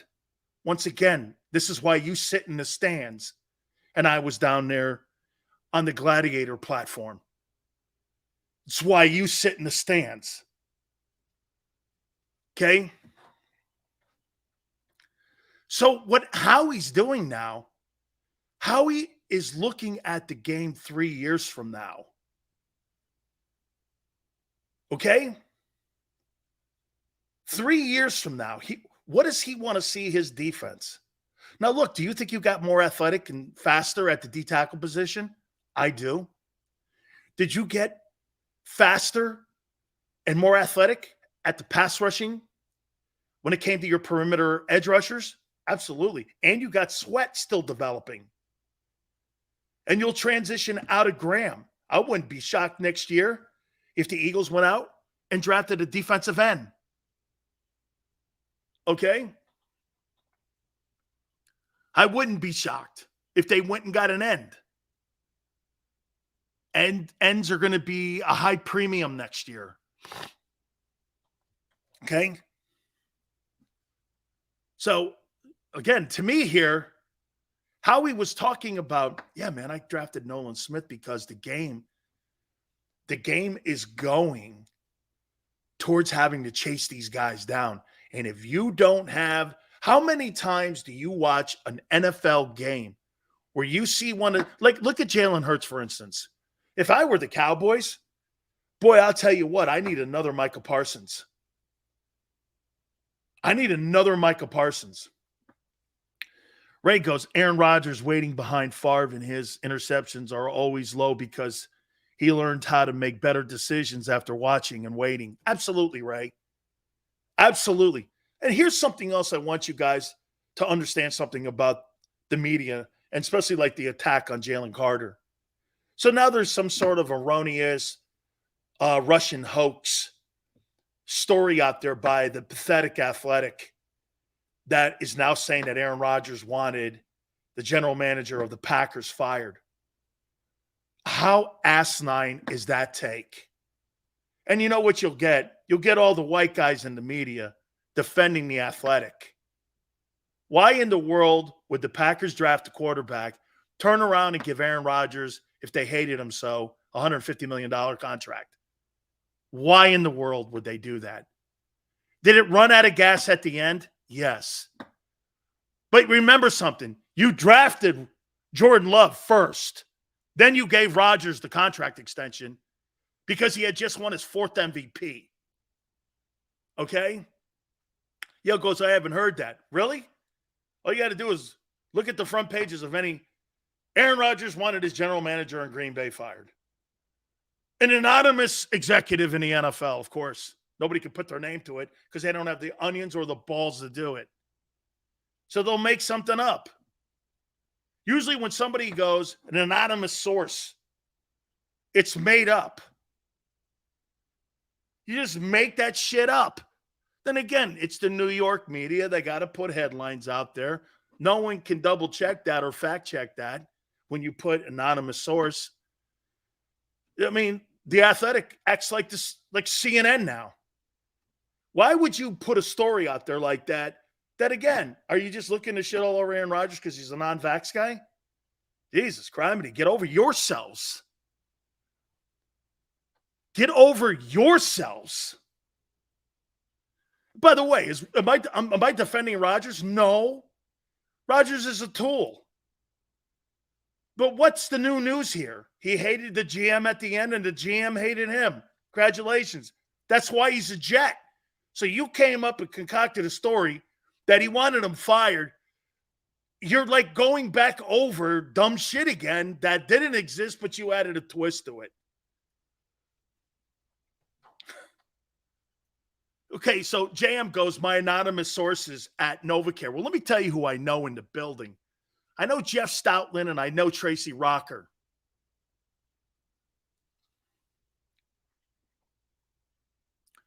And Sean Desai was also at the University of Miami. Did you know that? Hey, JM, did you know that Sean Desai was at the University of Miami? Did you know that? You got 3 people in that building. You could just look behind me. That program, nothing goes on at that program that I don't know at the University of Miami. Nothing. I'm told every day what's going on, fundraiser-wise, nil-wise, recruiting-wise, play calling. Who's going to be fired? Who's not going to be fired? You want me to give you a little bit of a tidbit? Miami's going to play Utah. That's not public yet. That's for you.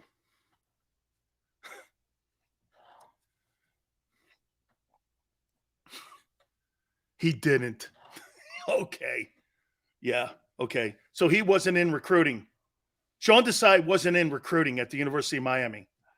Really? I think you better learn how to Google. Try Google. Google. And Kroll, maybe you can Google. Help you out a little bit there. Oh, man. So again here.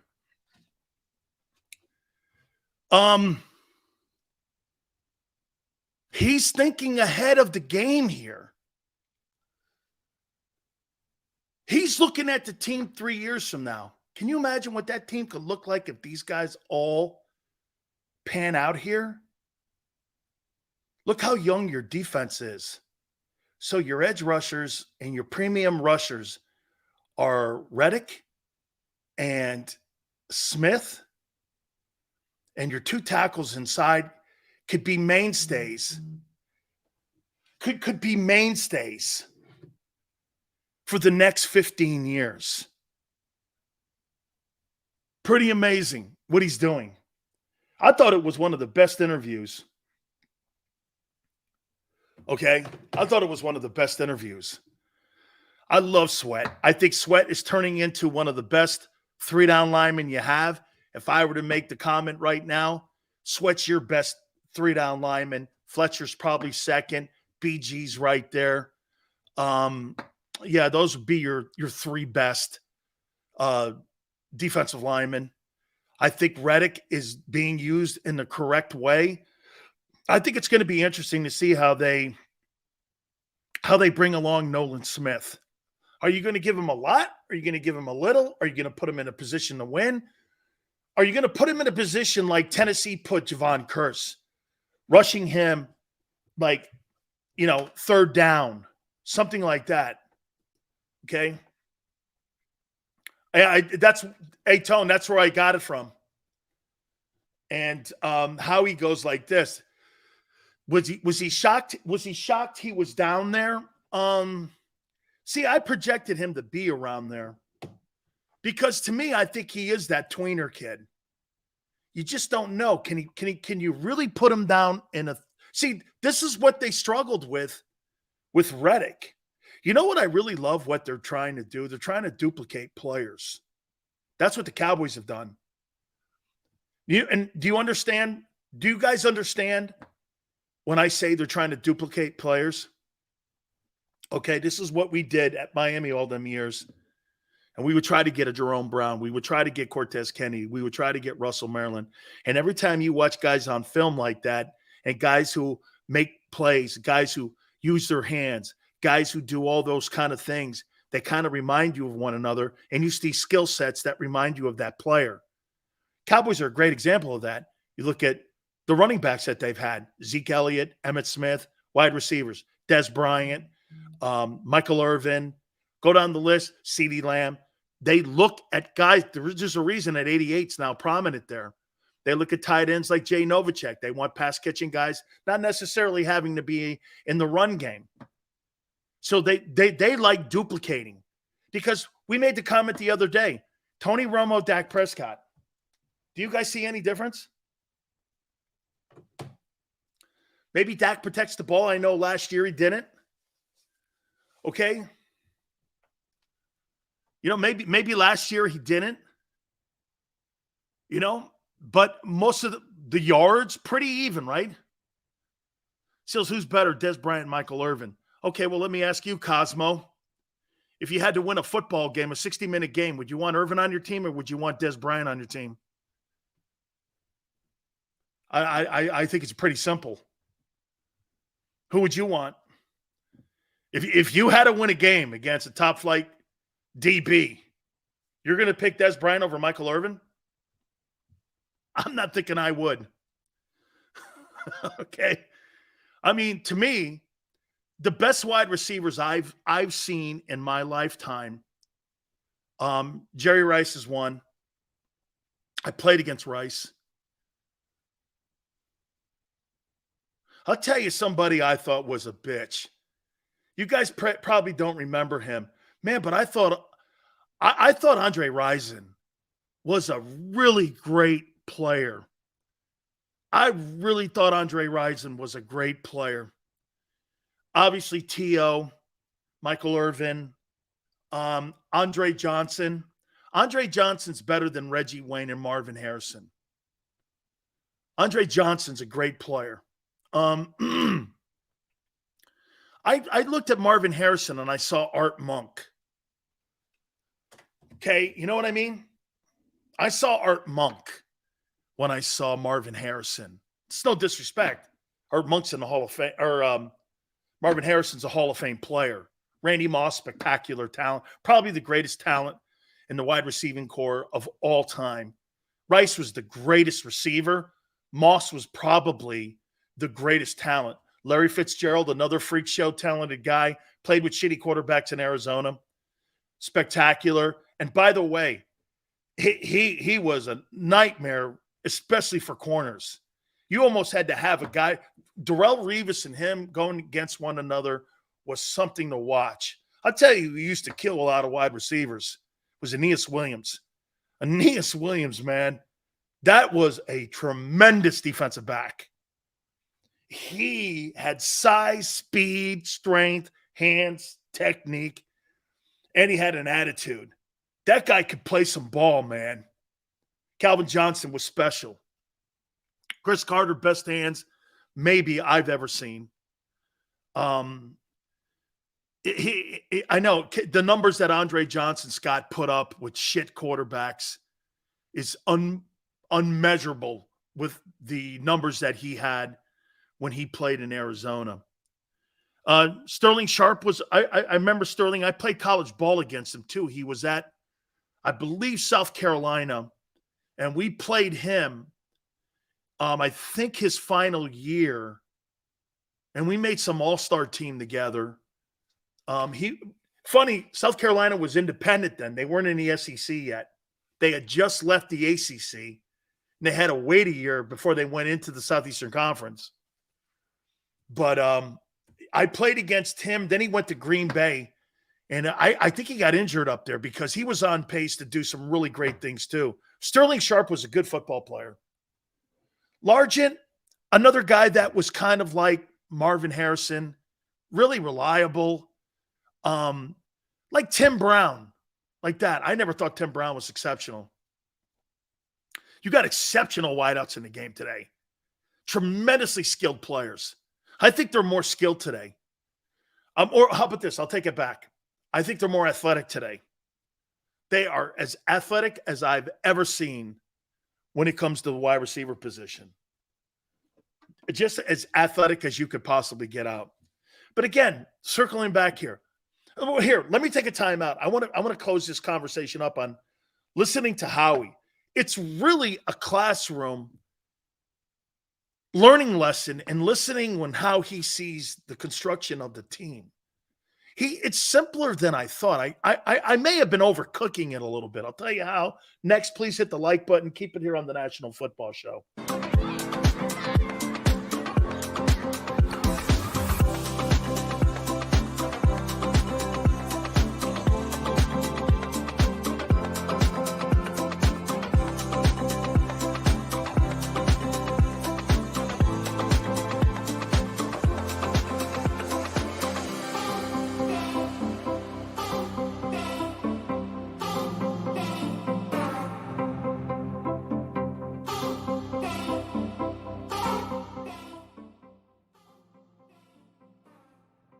Heading down the shore. Have a ball once more. Here, imaginations run wild and time stands still. Because here, you can find the best of the Jersey Shore, all on one 5-mile island. So leave the old you behind and get lost in the woods. Wild, wild, wild wood days.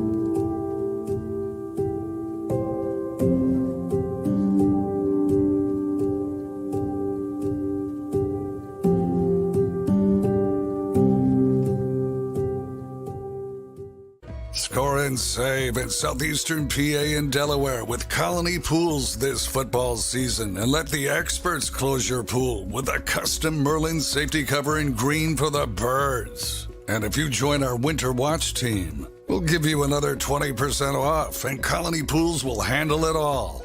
Keep your tiles on your pool, not in your pool. Fly with Colony right now, Birds fans. Visit flywithcolony.com. Hi everybody, my name's Jason Lombardi. I'm an inspector at DryTech. At DryTech we offer three major services, the first one being basement waterproofing, the second service we offer is foundation and structural repairs, and then the third service that we offer is mold remediation. If you feel you are having a waterproofing issue, give DryTech a call or check us out online.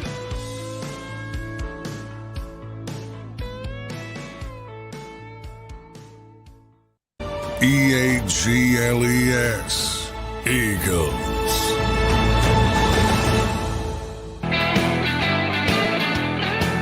Break still. Don't forget, Jason Cole's on for a reason. I'm putting him on for you. Sills, he does his show from the Walmart. Who cares? Jason's plugged into the NFL. He's a Hall of Fame voter, and we're trying to get Eric Allen in, or at least to be debated. Help me out. Your Philadelphia media is not. I'm the only one helping Eric Allen. Do you know that?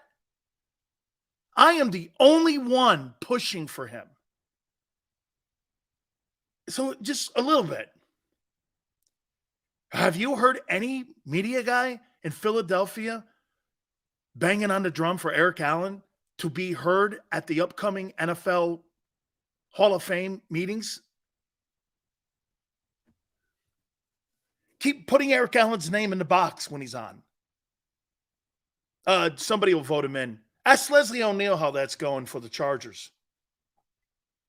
Leslie O'Neal's got over 120 sacks. He's not in the Hall of Fame. But they put Fred Dean in. Why? Well, because Eddie D pimped him and pushed him. Fred Dean? Right? I mean, Leslie O'Neal, still waiting. It could be, dude, I know it's a popularity contest. You know what's really clouding the judgment on the Hall of Famers? I don't say clouding the judgment. I should take that back. There's so many wideouts now that it's log jamming everything.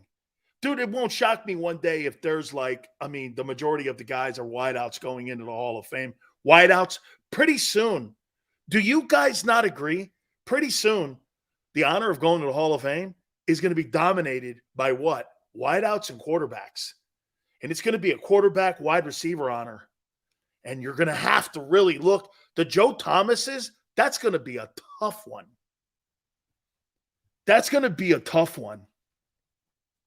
Okay? Here's something here, too. I'm going to make this point here. I'm going to get to the Howie spin here in a second. I want to finish that up here. I think all first year and free agents should have mandatory minicamp in their first year. And if you're a free agent coming to a new team, I think it should be mandatory that you go and the coaches get the ability to talk to you and coach you for all of the mini camps. Okay? I don't think you need to have Lane Johnson and Jason Kelsey there.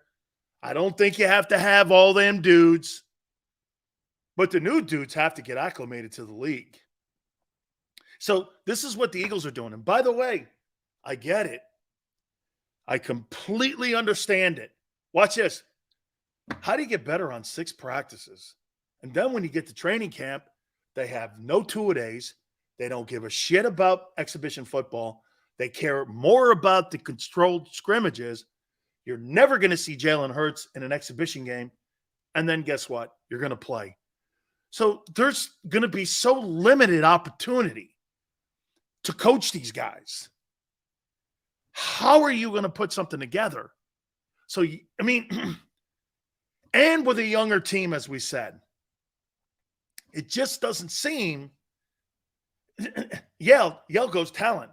Well, I'll ask you one more time, Yale. Does the most talented team win the Super Bowl? Ask the Celtics. Ask the Bucks. Ask the Bruins. Ask any one of those teams that thought they were the best. You got into a situation and you got beat. Okay, I mean, hey, I'm to me, again, I would like to see first-year guys all together with the free agents sitting together and having some type of practice. And then you can have your 6 practices where you bring everyone together. And then that, to me, makes more sense. Because if I'm a veteran guy and I got a rookie next to me and he doesn't know where to line up, you're impeding on my time to get better. Are you not? Don't you slow the whole process down if you got guys next to you that don't know what to do? That's why you put these kids in these camps and you have a mandatory OTAs for these guys. Rookie camp, OTAs, mandatory first year. And if you're a veteran free agent, maybe you give them the option so that you can go down the line of the collective bargaining agreement. Okay? And maybe it's an option. But you got to give these guys the ability to get acclimated because dude, 6 practices, training camp, September, go play. I don't know. Is that enough for Nakobe Dean? Nakobe Dean, the only work he's getting right now is chalkboard work. That's not enough. You got to see that shit. You see, you study it, and some of you are going to go, he's smart.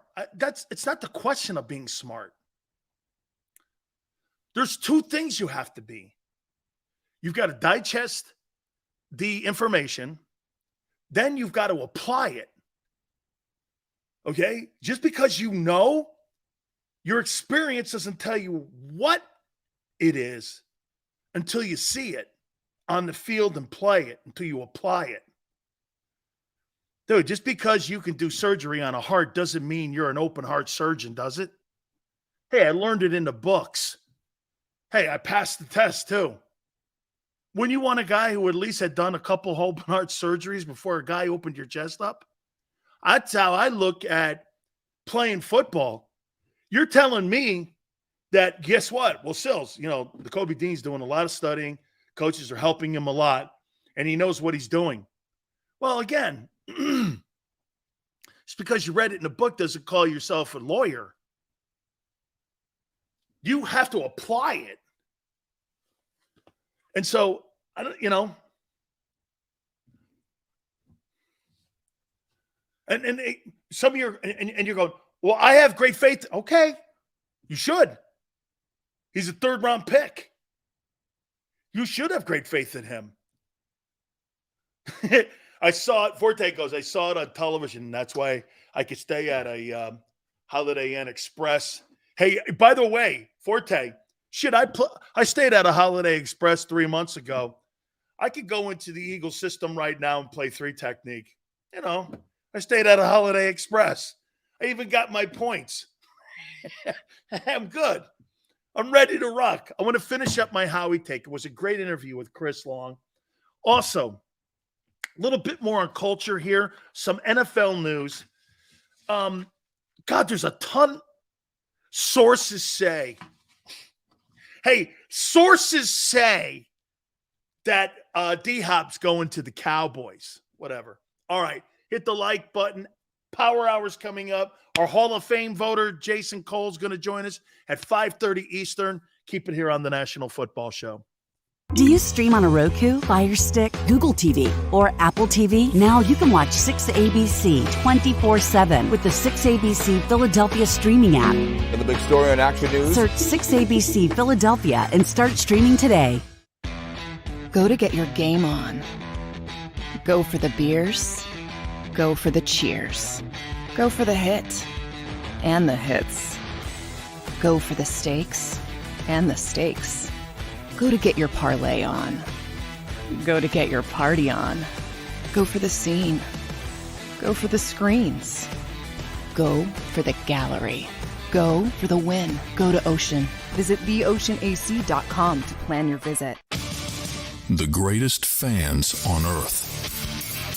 It's a bold statement, but would you expect anything less from Philadelphia? 58 years of heartache creates a toughness, a grit, a resolve not found in most. Sure, our prayers were answered, but now that we've had a taste, we're looking for more. Pondley Hockey, official partner of the Philadelphia Eagles.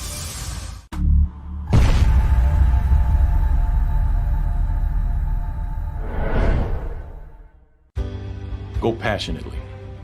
Go fearlessly. Go confidently. Go Birds! Go confidently towards your goals with First Trust, Philly's hometown bank for nearly 90 years, and the official bank of the Philadelphia Eagles. We're focused on getting you over the goal line. So go with conviction. Go with trust. Go Birds! And go forward with us by your side. First Trust Bank, the official bank of Philadelphia Dreams. Oh, and go Birds. All right, did you know I was the Mommy Slam Dunk Champion? Really? Yes, really don't sound so surprised. Let's see it. Oh, you're ready. All right, here we go. Let's hear the crowd. So go to right, go to left, fake 'em out. Mama, go up, mama! She did it. Again? You can't avoid gravity, but United Healthcare can help you avoid financial surprises by helping you compare costs and doctor quality ratings. United Healthcare. Uh-huh.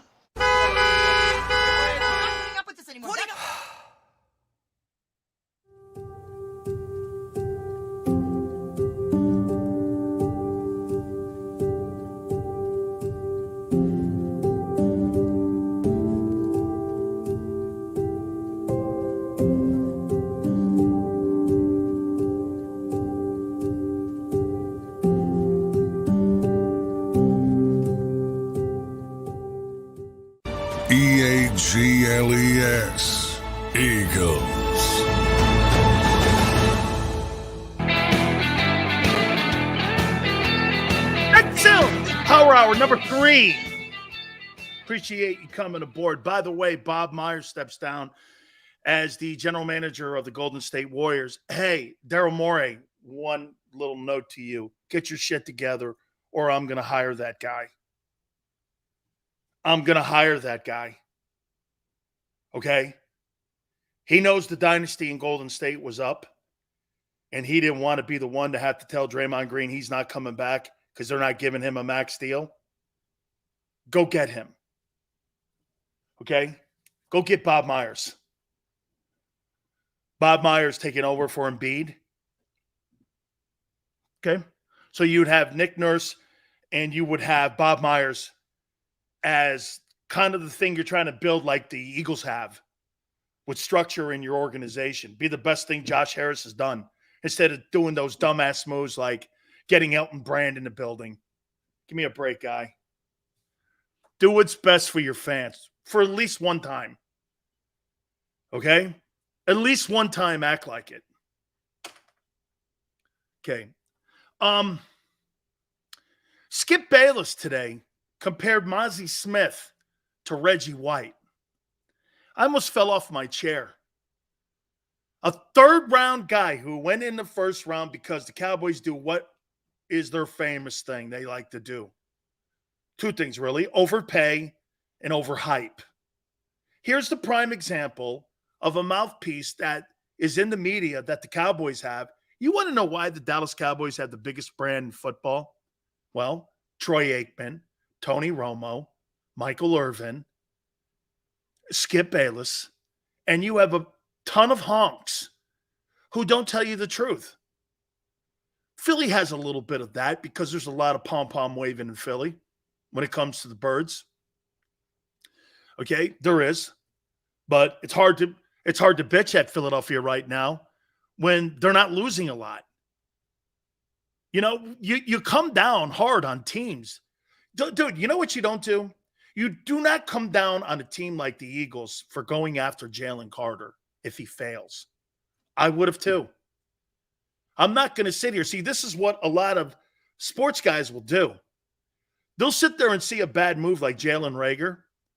And if Howie Roseman justifies that move, and the general, see, he's getting killed because Jefferson, who was taken after him, is turning out to be the best wide receiver in the NFL. So be it.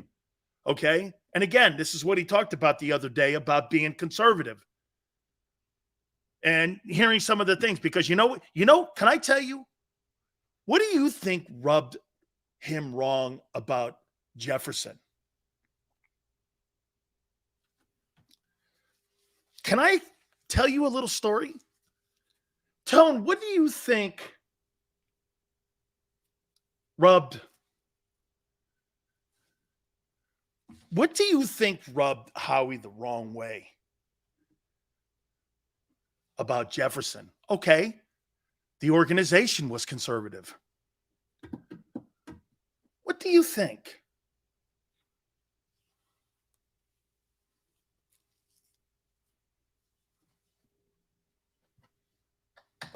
You guys have to know this story. Holy cow. Not even you, Tone? Doug wanted a burner. Jefferson was a slot guy.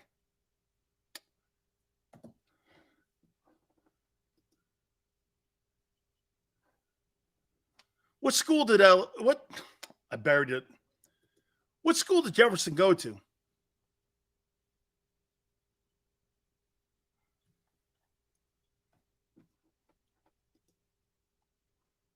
Went to LSU. No. And Howie's a Florida guy.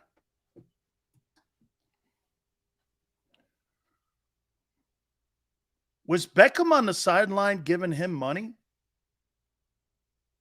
at the national championship game? Or was it the time before at the Georgia game when Beckham was on the sideline and he was flashing money in front of the cameras? It was either the title game or the year before at the Georgia game. Do you remember that? Beckham being around them guys? Beckham's considered a loose cannon a little bit. Ed Ogeron said that a lot of guys were turned off by that were scouts. And all them guys were like, you know, they were like, they love Odell Beckham. Howie looked at that and went, Rager's safer. Rager's safer. That's why when he talked that the other day, Ogeron sent me a text and he goes, hey, your boy admitted that he got spooked on Jefferson a little bit because he was Odell Beckham's guy. Got a little spooked.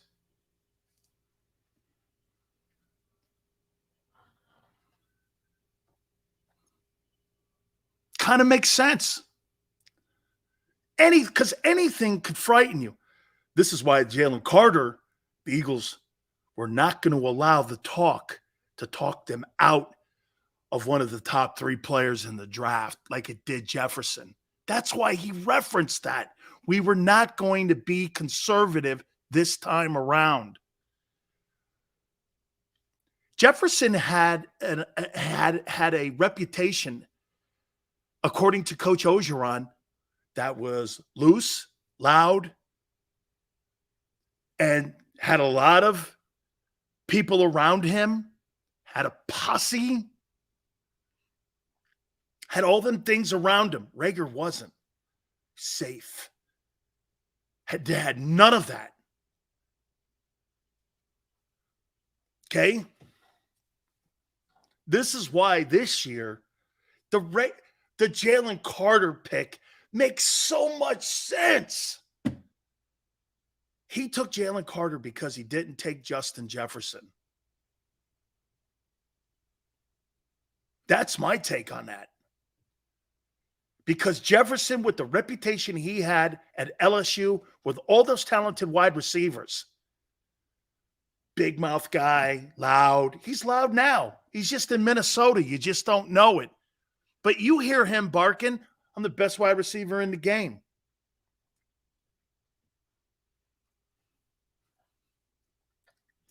These guys don't like that shit. Spook the Eagles. Okay?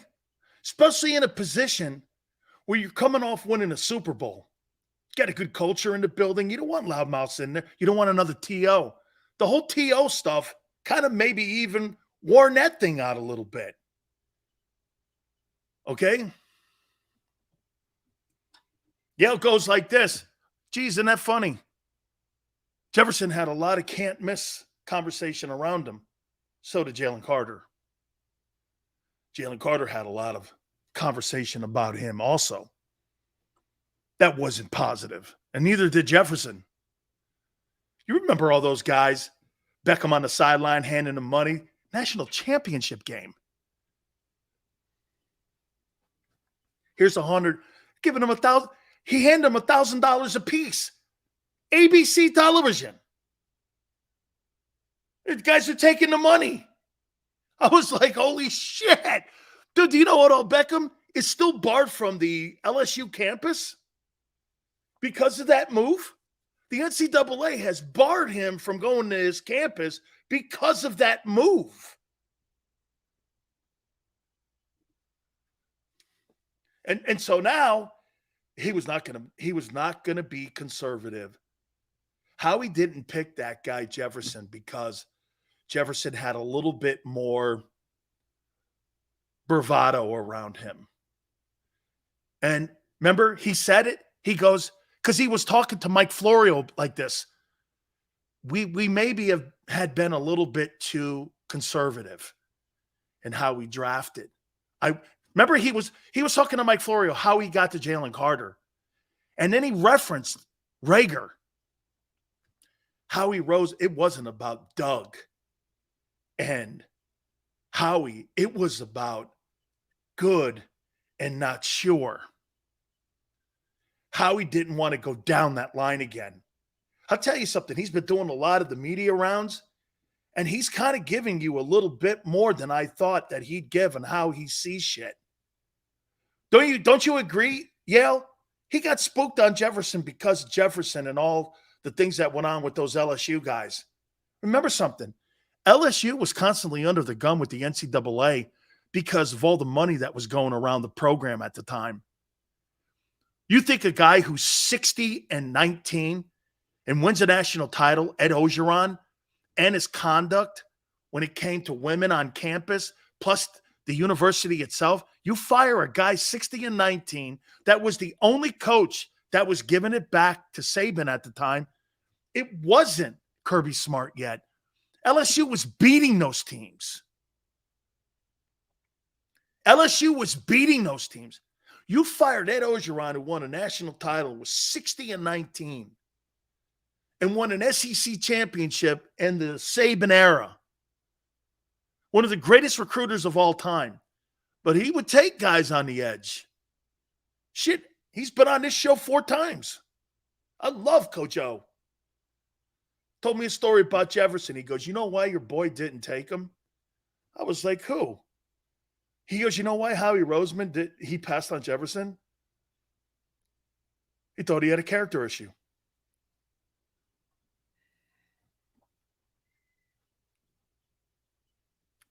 Ooh. But it was Doug. No. Don't you know Roseman and scouts talk to head coaches in college football? I said, so the Eagles thought that Jefferson had an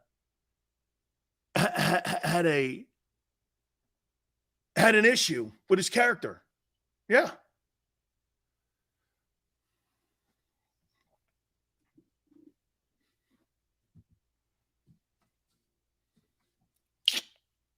Hey, it was Doug. No, it had nothing to do with Doug. I'm sure Doug wanted more impact. Hey, I'm probably saying this to you. Doug probably wanted more say when it came to the personnel that they were adding to the team, and that probably rubbed everything wrong too. But Jalen Reagor was taken because he's safer than Justin Jefferson. He was safer. Had nothing to do with ability. Who in their right mind do you remember played wide receiver at TCU where you would go, hey, that's a factory, like Ohio State, Clemson, and Alabama are when it comes to wide receivers, even USC. TCU? I mean, I get the running backs. Okay, they've had a bunch of great running backs play in the NFL. But wide receivers? Shit, they just drafted a kid this year. Good luck. You might as well be drafting somebody out of North Dakota State. Yeah. General managers. Real quick before I get to Jason Cole at the bottom of the hour, I will say this one thing that your Eagle team has done.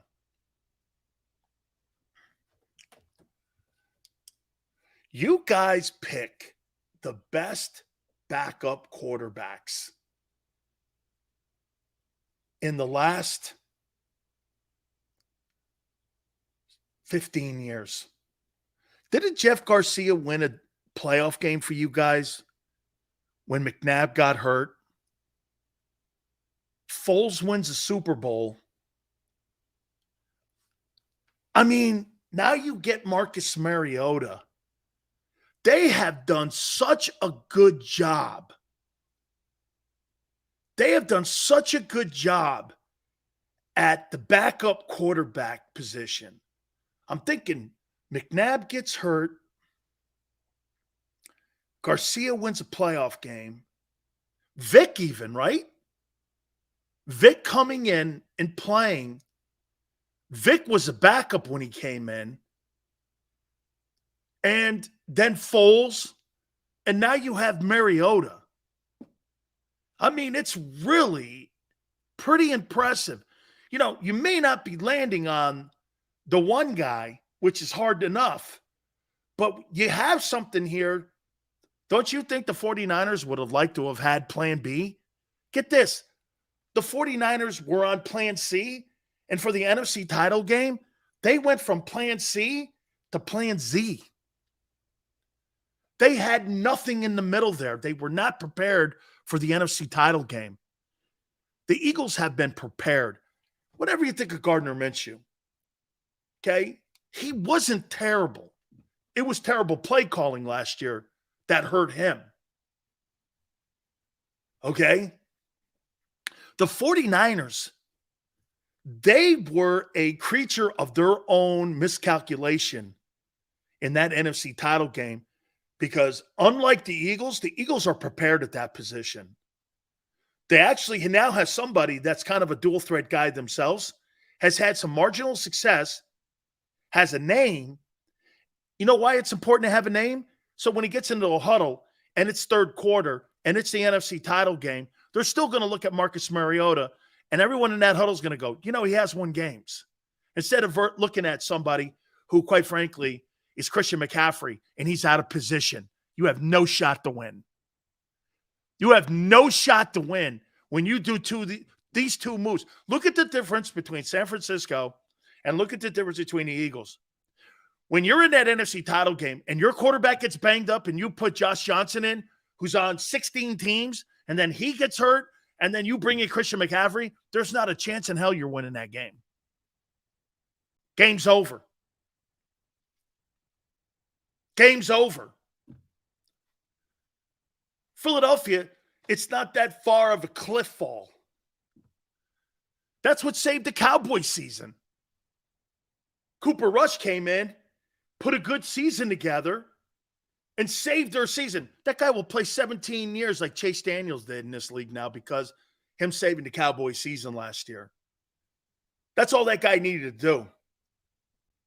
Look at Ryan Fitzpatrick. Ryan Fitzpatrick, do you know he has more passing yards than Terry Bradshaw and Troy Aikman? Is that not wild? Ryan Fitzpatrick has more passing yards than Aikman and Bradshaw and Steve Young. Crazy. All right, hey, by the way, Cole's going to join us soon. Eric Allen. I want to finish this up with Howie. It was quite the lesson listening to him, how he was talking to Chris Long. I recommend the interview. Chris did a great job. Chris is getting better and better. If I were Fox, I'd have him part of my broadcast because he's good. And Chris was asking all the right questions and, how he was talking about how he learned, from R.C. Buford, the former general manager of the Spurs, about hiring great people that you want to go to work with every day. And he was talking about evaluating players. He said, what we're trying to do now is we're trying to do something here in Philadelphia on what the team is going to look like in 3 years. What's the league going to look like in 3 years? That's a great perspective. What do you think the team's going to look like? And what do you think the league will look like in 3 years? The fullback position is obsolete now. Does anybody run a fullback outside of San Francisco? Does anybody run a fullback? I mean, that position has been terminated in all essence, right? That's a position that's completely gone. It's completely gone except in San Fran. Okay? I think more teams are going to be in nickel. And pretty soon, I think the National Football League is going to resemble the Arena League, where you're going to be throwing the ball every play. That's why Howie's looking at the linebacker position, and he thinks it's obsolete. And the running back position is obsolete. And they're phasing those positions out, where you could just get by with guys. In my lifetime, I never thought wide receivers would be higher paid than running backs. I mean, what do you think is a more physical position? Running back or wide out? It's running back. And teams don't want to invest. This is why Jerry doesn't win titles anymore. He hasn't evolved. The Eagle offense is evolving. You went from Wentz, Vic, Foles, McNabb into what you have now. You've never had a quarterback like this guy, maybe Vic. And the offense is evolving. The Cowboys aren't evolving. They're still running the 1984 Dallas Cowboy offense. Power eye right, power eye left. But they're trying to do something different now. That's why they blew out Zeke. Okay? They're moving off of Zeke and moving more into a back like DeAndre Swift. Or get this. Guess what kind of running back is wanted in today's NFL? Christian McCaffrey. McCaffrey is the running back that every league wants now, or team wants in the league. Catch, run, block. He's tremendous in open field. There's a reason he makes $20 million a year. He's a modern-day Brian Westbrook. Westbrook was ahead of his time. The Eagles still a ground and pound team, and he was the guy that kind of elevated their offense. And I've said this before to you.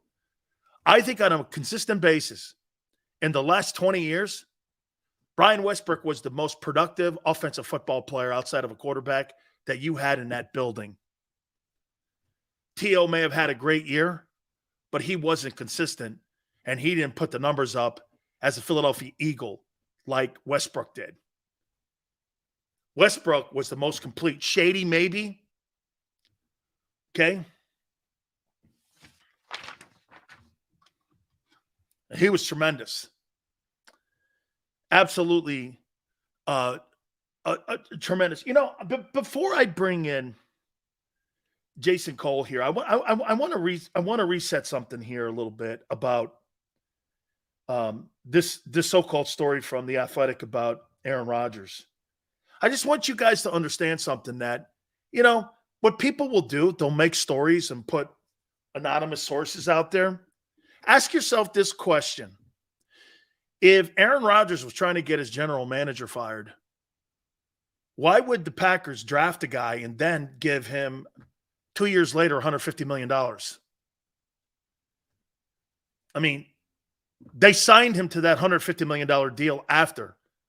Boy, that's some adversarial relationship you have with your GM. Nobody said those two guys liked one another at the end. Thing went south. But so you drafted a quarterback. He wins the MVP. Then you give him $150 million. And then you say you tried to get the guy who gave him $150 million fired. All right. Let's sift through all this stuff here. Our friend Jason Cole joins us now. Don't forget. And I know him. He'll side with his guys. It's all right. I got it. I know. I'm the player. You're the guy here. I know. Come on, man. Have you ever put a story out, Jason, where you said anonymous source? Well, yeah, I've put out a lot of stories with anonymous sources. Yeah, but they're actually were people, yes. But you have integrity. Depends on who you're talking to, but okay. I think you do. Yeah. By the way, make sure you go to Amazon, and Jason's got a book here that I think every father and mother who has an aspiring, not just athlete, aspiring. I'll leave it there. You can fill. If you got a kid who's playing sports or doing something fun or is singing or doing some activity where they're going to be on stage and everybody's going to look at them, or they're going to be on the field and everybody's going to look at them, buy the book. It's a good piece of advice to get you through what you are about to do yourself or what you're about to face along the way. Love it. Jace, does D-Hop have anything left in the tank, in your opinion, to change a team's fortunes on potentially being a Super Bowl favorite? Ooh, Super Bowl favorite? Can he change the room for your – like if you put him on the Jags or you put him on Kansas City, not that they need him. They won without him. Yeah. But I think he would help with the Jags because they don't have – their receivers aren't big post-up type of guys generally. They got Ridley on the other side who they're working in off that suspension. Ridley's more of a complimentary wide receiver. He's not a number one. and he's more of a speed guy. He's not a big physical guy. I think D-Hop would help in Jacksonville. I think he helps a lot of things. Is he a pure number one where you're throwing 110, what you're throwing 150 passes, expecting to get 100 to 120 catches out of him during the season and have him change the game? Probably not. You probably can't depend on him to play a full season like that, but I think can you spot him in and can be a 60 to 70 catch guy who is really good for you in the red zone and creates matchup problems depending on how you work him against certain coverages and certain secondaries. Absolutely. I think he's a valuable part. He's not worth the money they were paying him, and nobody was going to pay that salary. And especially with the cap hits, too, they weren't going to pay it here. And for those who think he's going to get $23 million on May 31st, when most of the caps are set right now, in my opinion, I think he's high. Would you wait for the trading deadline? Would you let to see how the thing plays out and maybe somebody gets a little bit anxious? Well, I thought they cut him today. Didn't they officially? They officially cut him. They officially cut him. Yeah. So, he's out there. Look, I think he's not getting $23 million, Jason. Well, not unless there's a ton of incentives, and that includes the Super Bowl MVP incentive. Yeah, you're right, but you can build a contract that has some big numbers for him if he's able to come back on it. So it's a make good contract, real contract. That's not what we traditionally know as, he's getting a 3-year, $60 million contract with 30 guaranteed. No, he's not getting anything like that, but he'll get a contract where there are some really good make good numbers and some things that, if he gets, say, 60, 70, 80, 100 catches along the way, that builds up and postseason builds and then et cetera, et cetera. But to me, I would put him on the Ravens. I think he can be really good with a guy like, Lamar Jackson. I would put him on how about the Cowboys? Jacksonville. Yeah, I would put him on the Cowboys. I think he's better than what they've got. You think DeAndre Hopkins is better than CeeDee Lamb? No. I think CeeDee Lamb's the guy. He's the engine of their receiving core. I'm talking about get a guy who creates matchup problems for you. And I think that's what DeAndre Hopkins does for you. He creates matchup issues for you at this stage of his career. Now, the big question, and I don't know this, is physically, can you maybe get another season or two out of him? Whereas, a couple of years ago, we were asking the same kind of question about Julio Jones, and we got the answer. The answer was no. Julio couldn't keep it together physically anymore to do it. And that question remains with DeAndre Hopkins. The answer is probably no. That's why you spot him in and you don't play him a full season. You rest him here a game or two here or there, and you hopefully make him get through the season and you're ready for the playoffs with him. Do you believe – I made a comment in the last hour here. I think that the Eagles are the only team in the NFC that can win the Super Bowl. I think the AFC is so loaded that there's nobody else until San Francisco figures out the quarterback position. Call me and let me know when they figure that thing out. They haven't. It's going to be Brock. It's going to be Brock Purdy, and San Francisco has the defense to win a Super Bowl because you can win defensive games in a Super Bowl situation. You think they're better than 40? You think they're better than Philly? No. I didn't say that. I think Philly's a better team. I think Philly's a better team, and they proved that on the field. Now, I would, you'd like to have seen a fair fight, where San Francisco has the quarterback all game, et cetera. But no, I think Philly's better. And Philly, comes within a play of winning the Super Bowl last year. I would say this. I think San Francisco's defense for a playoff situation is slightly better than Philly's defense in a playoff situation. Because I just think and we're talking about degrees. We're not talking each gap. I think the 49ers defense is a little bit better than Philly's defense. And you can give me all the stats you want about this and that. When you watch them both play, San Francisco's defense looks like they can really truly shut some people down. Whereas Philly does it with a little bit more smoke and mirrors, especially on the back end. Is Geno Smith a one-year wonder? I mean, Jace, 90% of his career has been just unimpressive. Well, what are you wondering though? Like, he wasn't a superstar last year. He was okay, right? Like, can he had better passing continue to numbers be than Hurts? Yeah. Okay. We can talk numbers all you want. When you watched him play, did he scare you? No. No. When he watched him play, you go, this is a good average starting quarterback in the NFL, right? He's as I always like to say, he is some derivation of Alex Smith. How dare you bring perspective into what the position should look like anyway on a normal basis? Well, I mean, but he's just an average guy, like he gets you through a season. Can you go 8-9, 9-8? Yeah, if you got some superstars around him, maybe you're a little bit better. If you don't, you're a little bit worse. But he's your prototype league average guy. You got to pay him because you got to have one. But he ain't a superstar. He's not that guy. And that's why they were flirting with the idea of taking Anthony Richardson if the circumstances had fallen right. Do you think that the Cowboys have been an upgrade at quarterback with Dak since Tony Romo, or do you think it's been pretty much the same? What's that old song from the Talking Heads? Same as it ever was. Same as it ever was. Maybe Dak. Well, you can't say he protected the ball because last year he led the league in interceptions.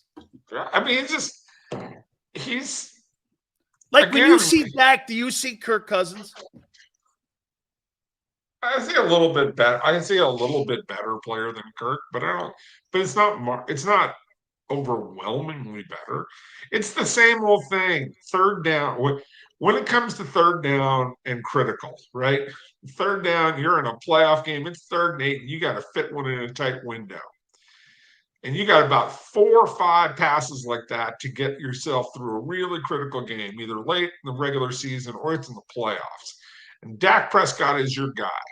How many of those passes do you expect to complete if you got to throw 4 or 5 of them?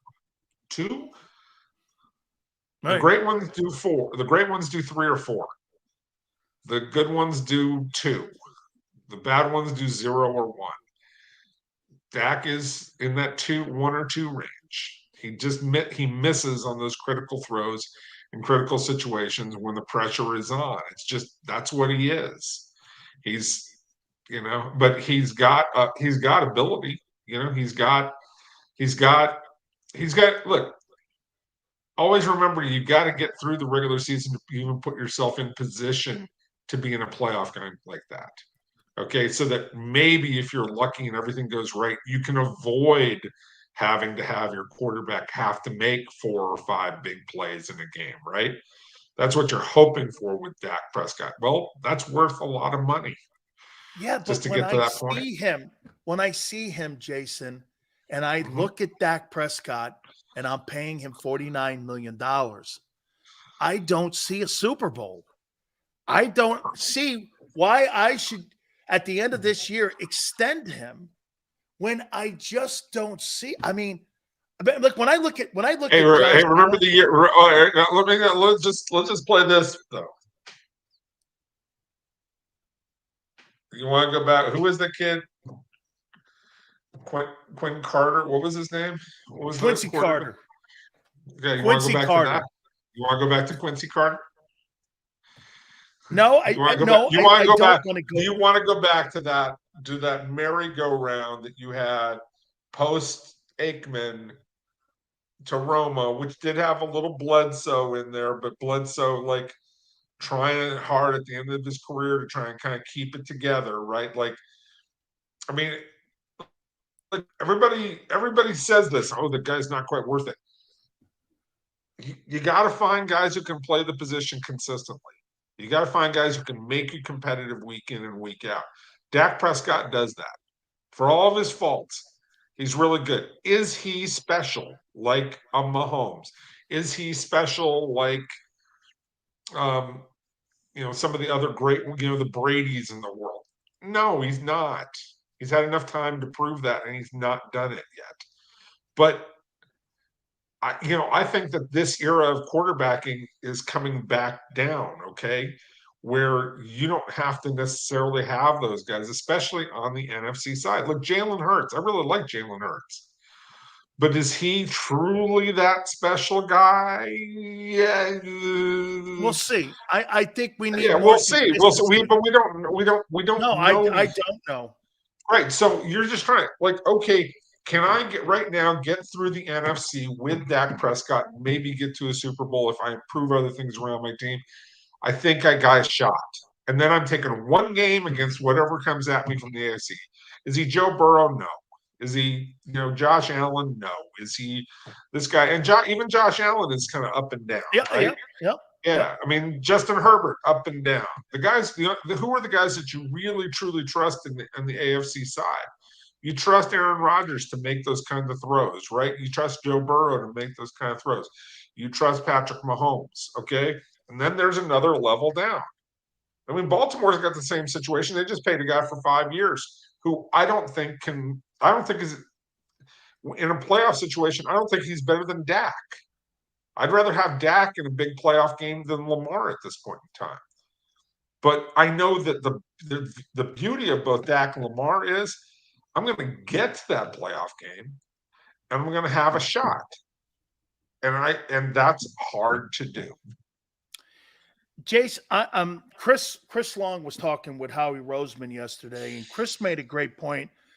And since you're a Hall of Fame voter too, I wonder how you look at this when it comes to players, teams, and how you evaluate it. Chris said something. He goes, the 2017 Eagle championship team won the Super Bowl, obviously.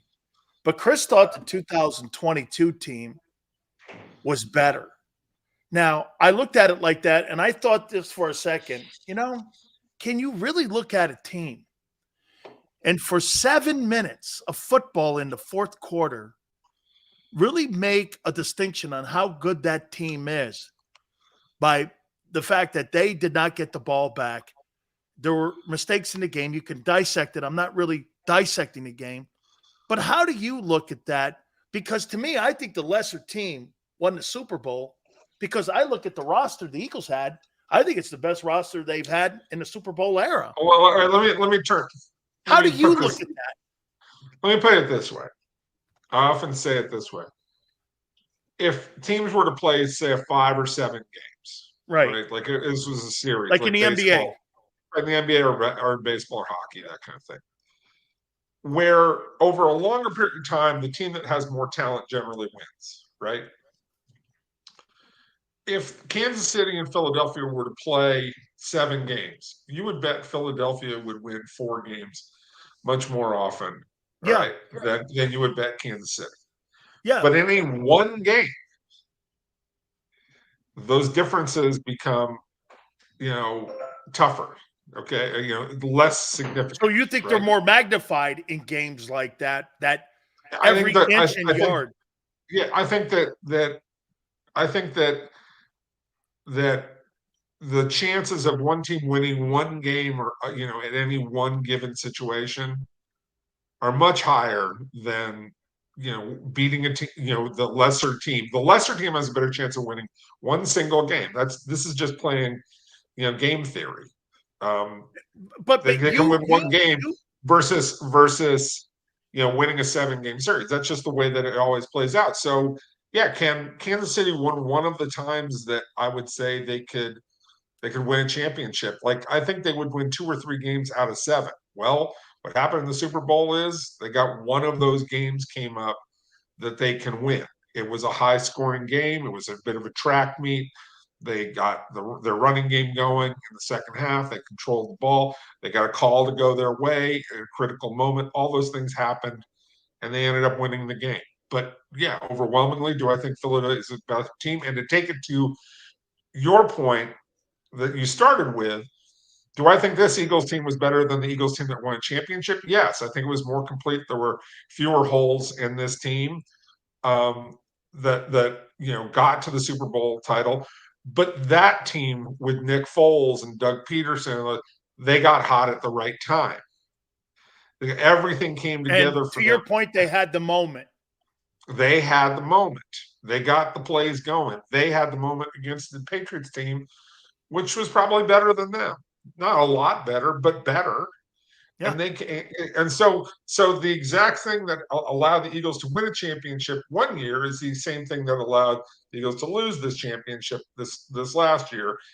And that's just what happens in one game. It's unfortunate, but that's the way it goes. Last question for you here. Do you look, when you're evaluating Hall of Fame candidates, like, I know that you cannot believe, well, Trent, the stupid argument always, well, Trent Dilfer won a Super Bowl and Dan Marino and Dan Fouts didn't. Nobody in their right mind is going to go, that quarterback's better than those two. Trent Dilfer would never say that he's a better player. I know. I mean, guys. Nobody's Right. ever going to confuse Joe Flacco for Dan Marino. No, I would say this. Winning championships is the point of the game. So if you win championships, you get a credit point for that. It doesn't make you a better player, but it is an argument in your favor, because the point of this exercise is to win titles. And if you win enough titles, it increases your argument. Now, does that put Bill Romanowski in the Hall of Fame? No. Does it put Eli? That's a tough one. Now, that's He's a really 117-1, 2 Super Bowl MVPs, and it's Brady. But if you look at the last 10 years, Jace, I don't know. Why do I see an overblown Jim Plunkett? Oh no, Jim Plunkett doesn't. Jim Plunkett gett more credit because, in my mind, and I'm a Stanford guy. Me too. We got to do this, but Plunkett played with a very bad organization, and the first 5 was 6 years, whatever he played with the Patriots. Terrible. He was Rookie of the Year. Right, and he got crushed. He just got crushed. Then he went to physically and San mentally. Fran. Then he went to the Raiders. Yeah, and he just got healthy, and he got with a good organization. Look, I always look at Eli this way, and this is a problem. I think Eli held up his end of the bargain in New York. He won 2 Super Bowls. He did. Right? And he played in a vicious environment that kills quarterbacks. Rivers would have won 4. With the Giants? With the Giants. And Coughlin. It's great supposition. I have no idea. Okay? But Eli won his 2, had a great career, played a lot of his career, and there were a lot of Sundays that he woke up and played, and you would have thought there was a mega kegger at the Delta Chi house the night before, right? And and he's just winging the ball all over the place, right? And maybe it's going to my guy, and maybe it's 5 picks. There were a lot of games like that with Eli. But Eli, in critical moments, also knew how to shut it down and play with every bit of talent he had. And I would argue this: physically, he was more gifted than his brother. Concentration-wise and importance of football and live or die by every last play, not the same as Peyton.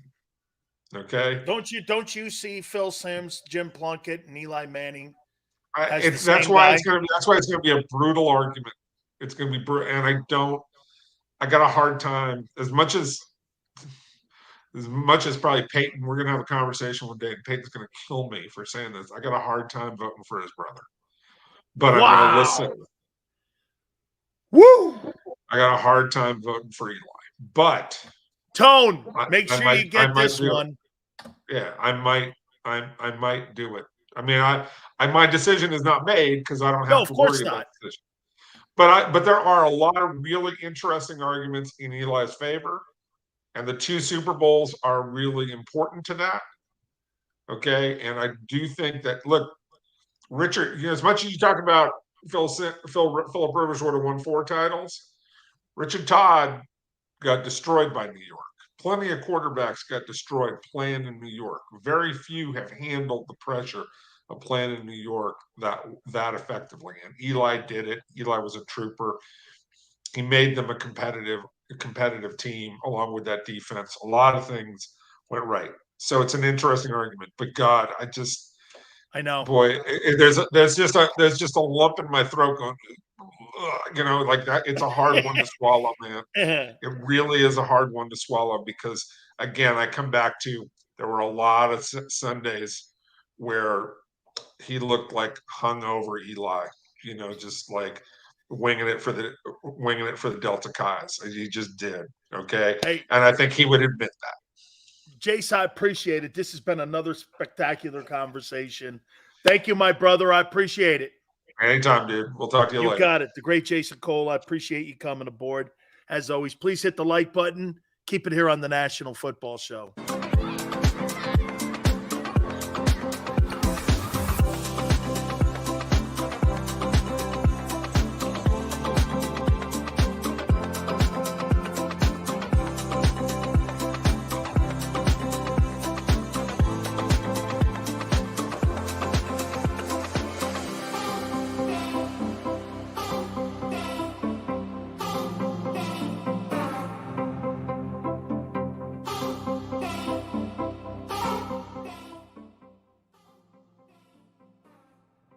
Heading down the shore, have a ball once more. Here, imaginations run wild and time stands still. Because here, you can find the best of the Jersey Shore, all on one 5-mile island. So leave the old you behind and get lost in the woods. Wild, wild, wildwood days.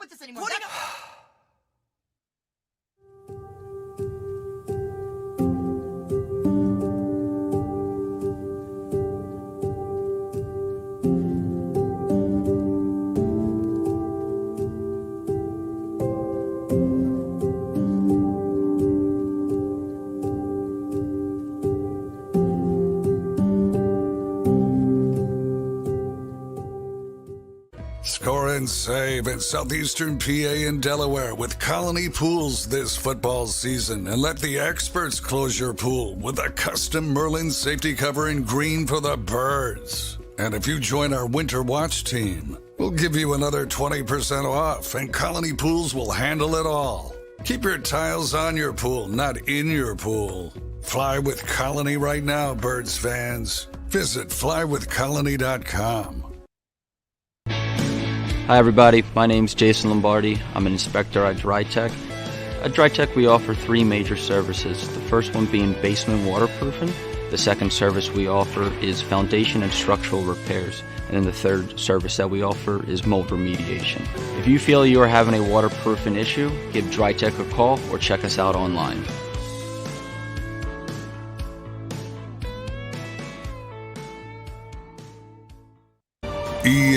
EAGLES, Eagles.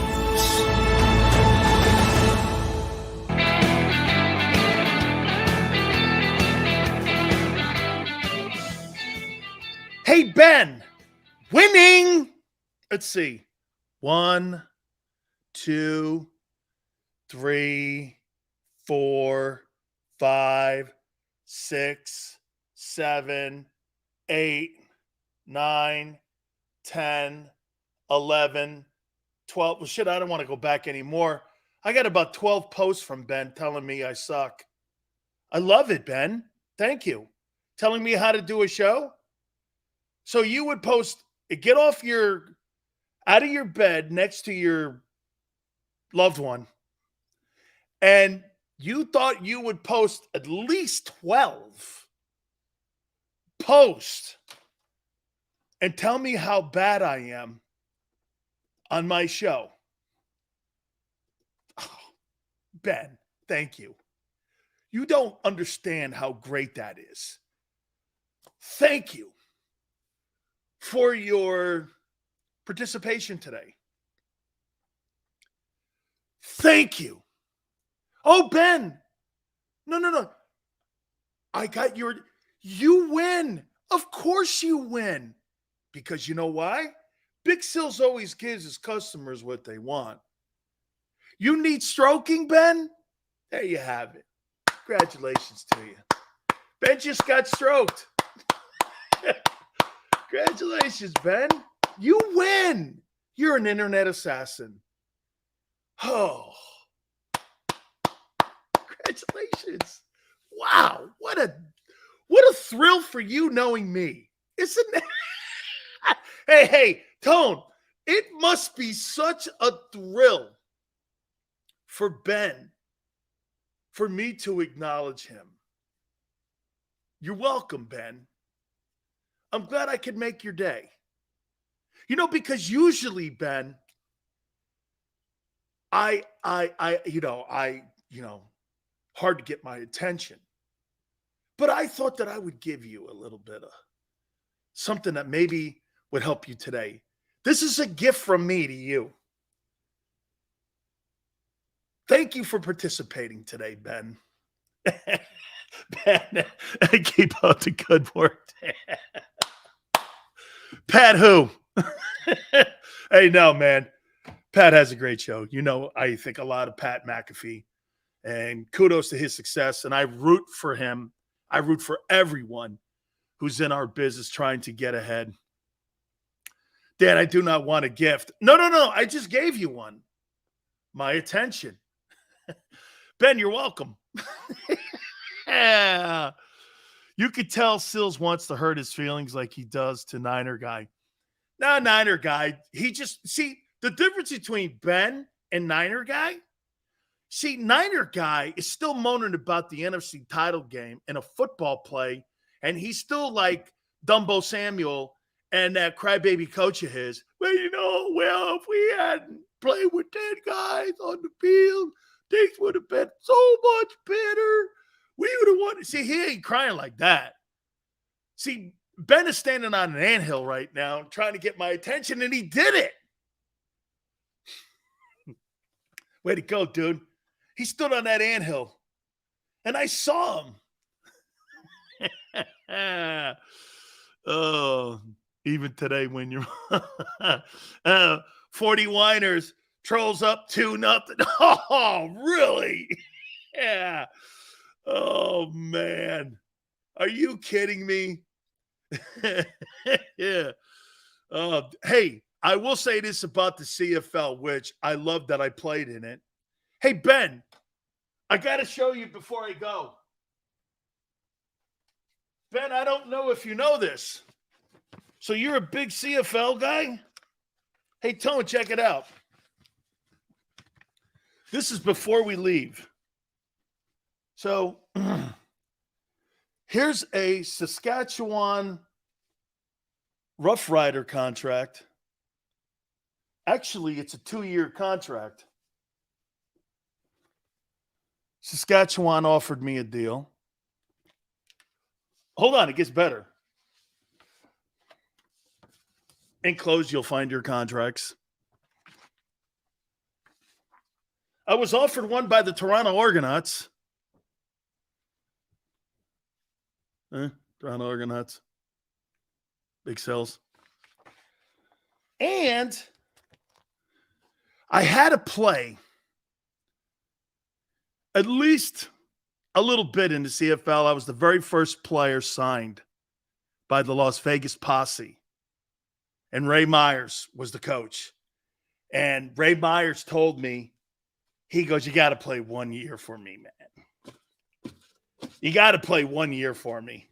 I was supposed to go to SMU, and they didn't have enough money. That's not That's not true. That's not true. Maybe. Hey, maybe. I don't know. Maybe some truth to it. All right. I appreciate you very much. Thank you guys so much for coming aboard. Another great day. We so appreciate it. Xander, Big Joe, we thank you. Tone, keep up the spectacular work. We'll see you tomorrow going 3 to 6 Eastern, and we'll see you on the flip side.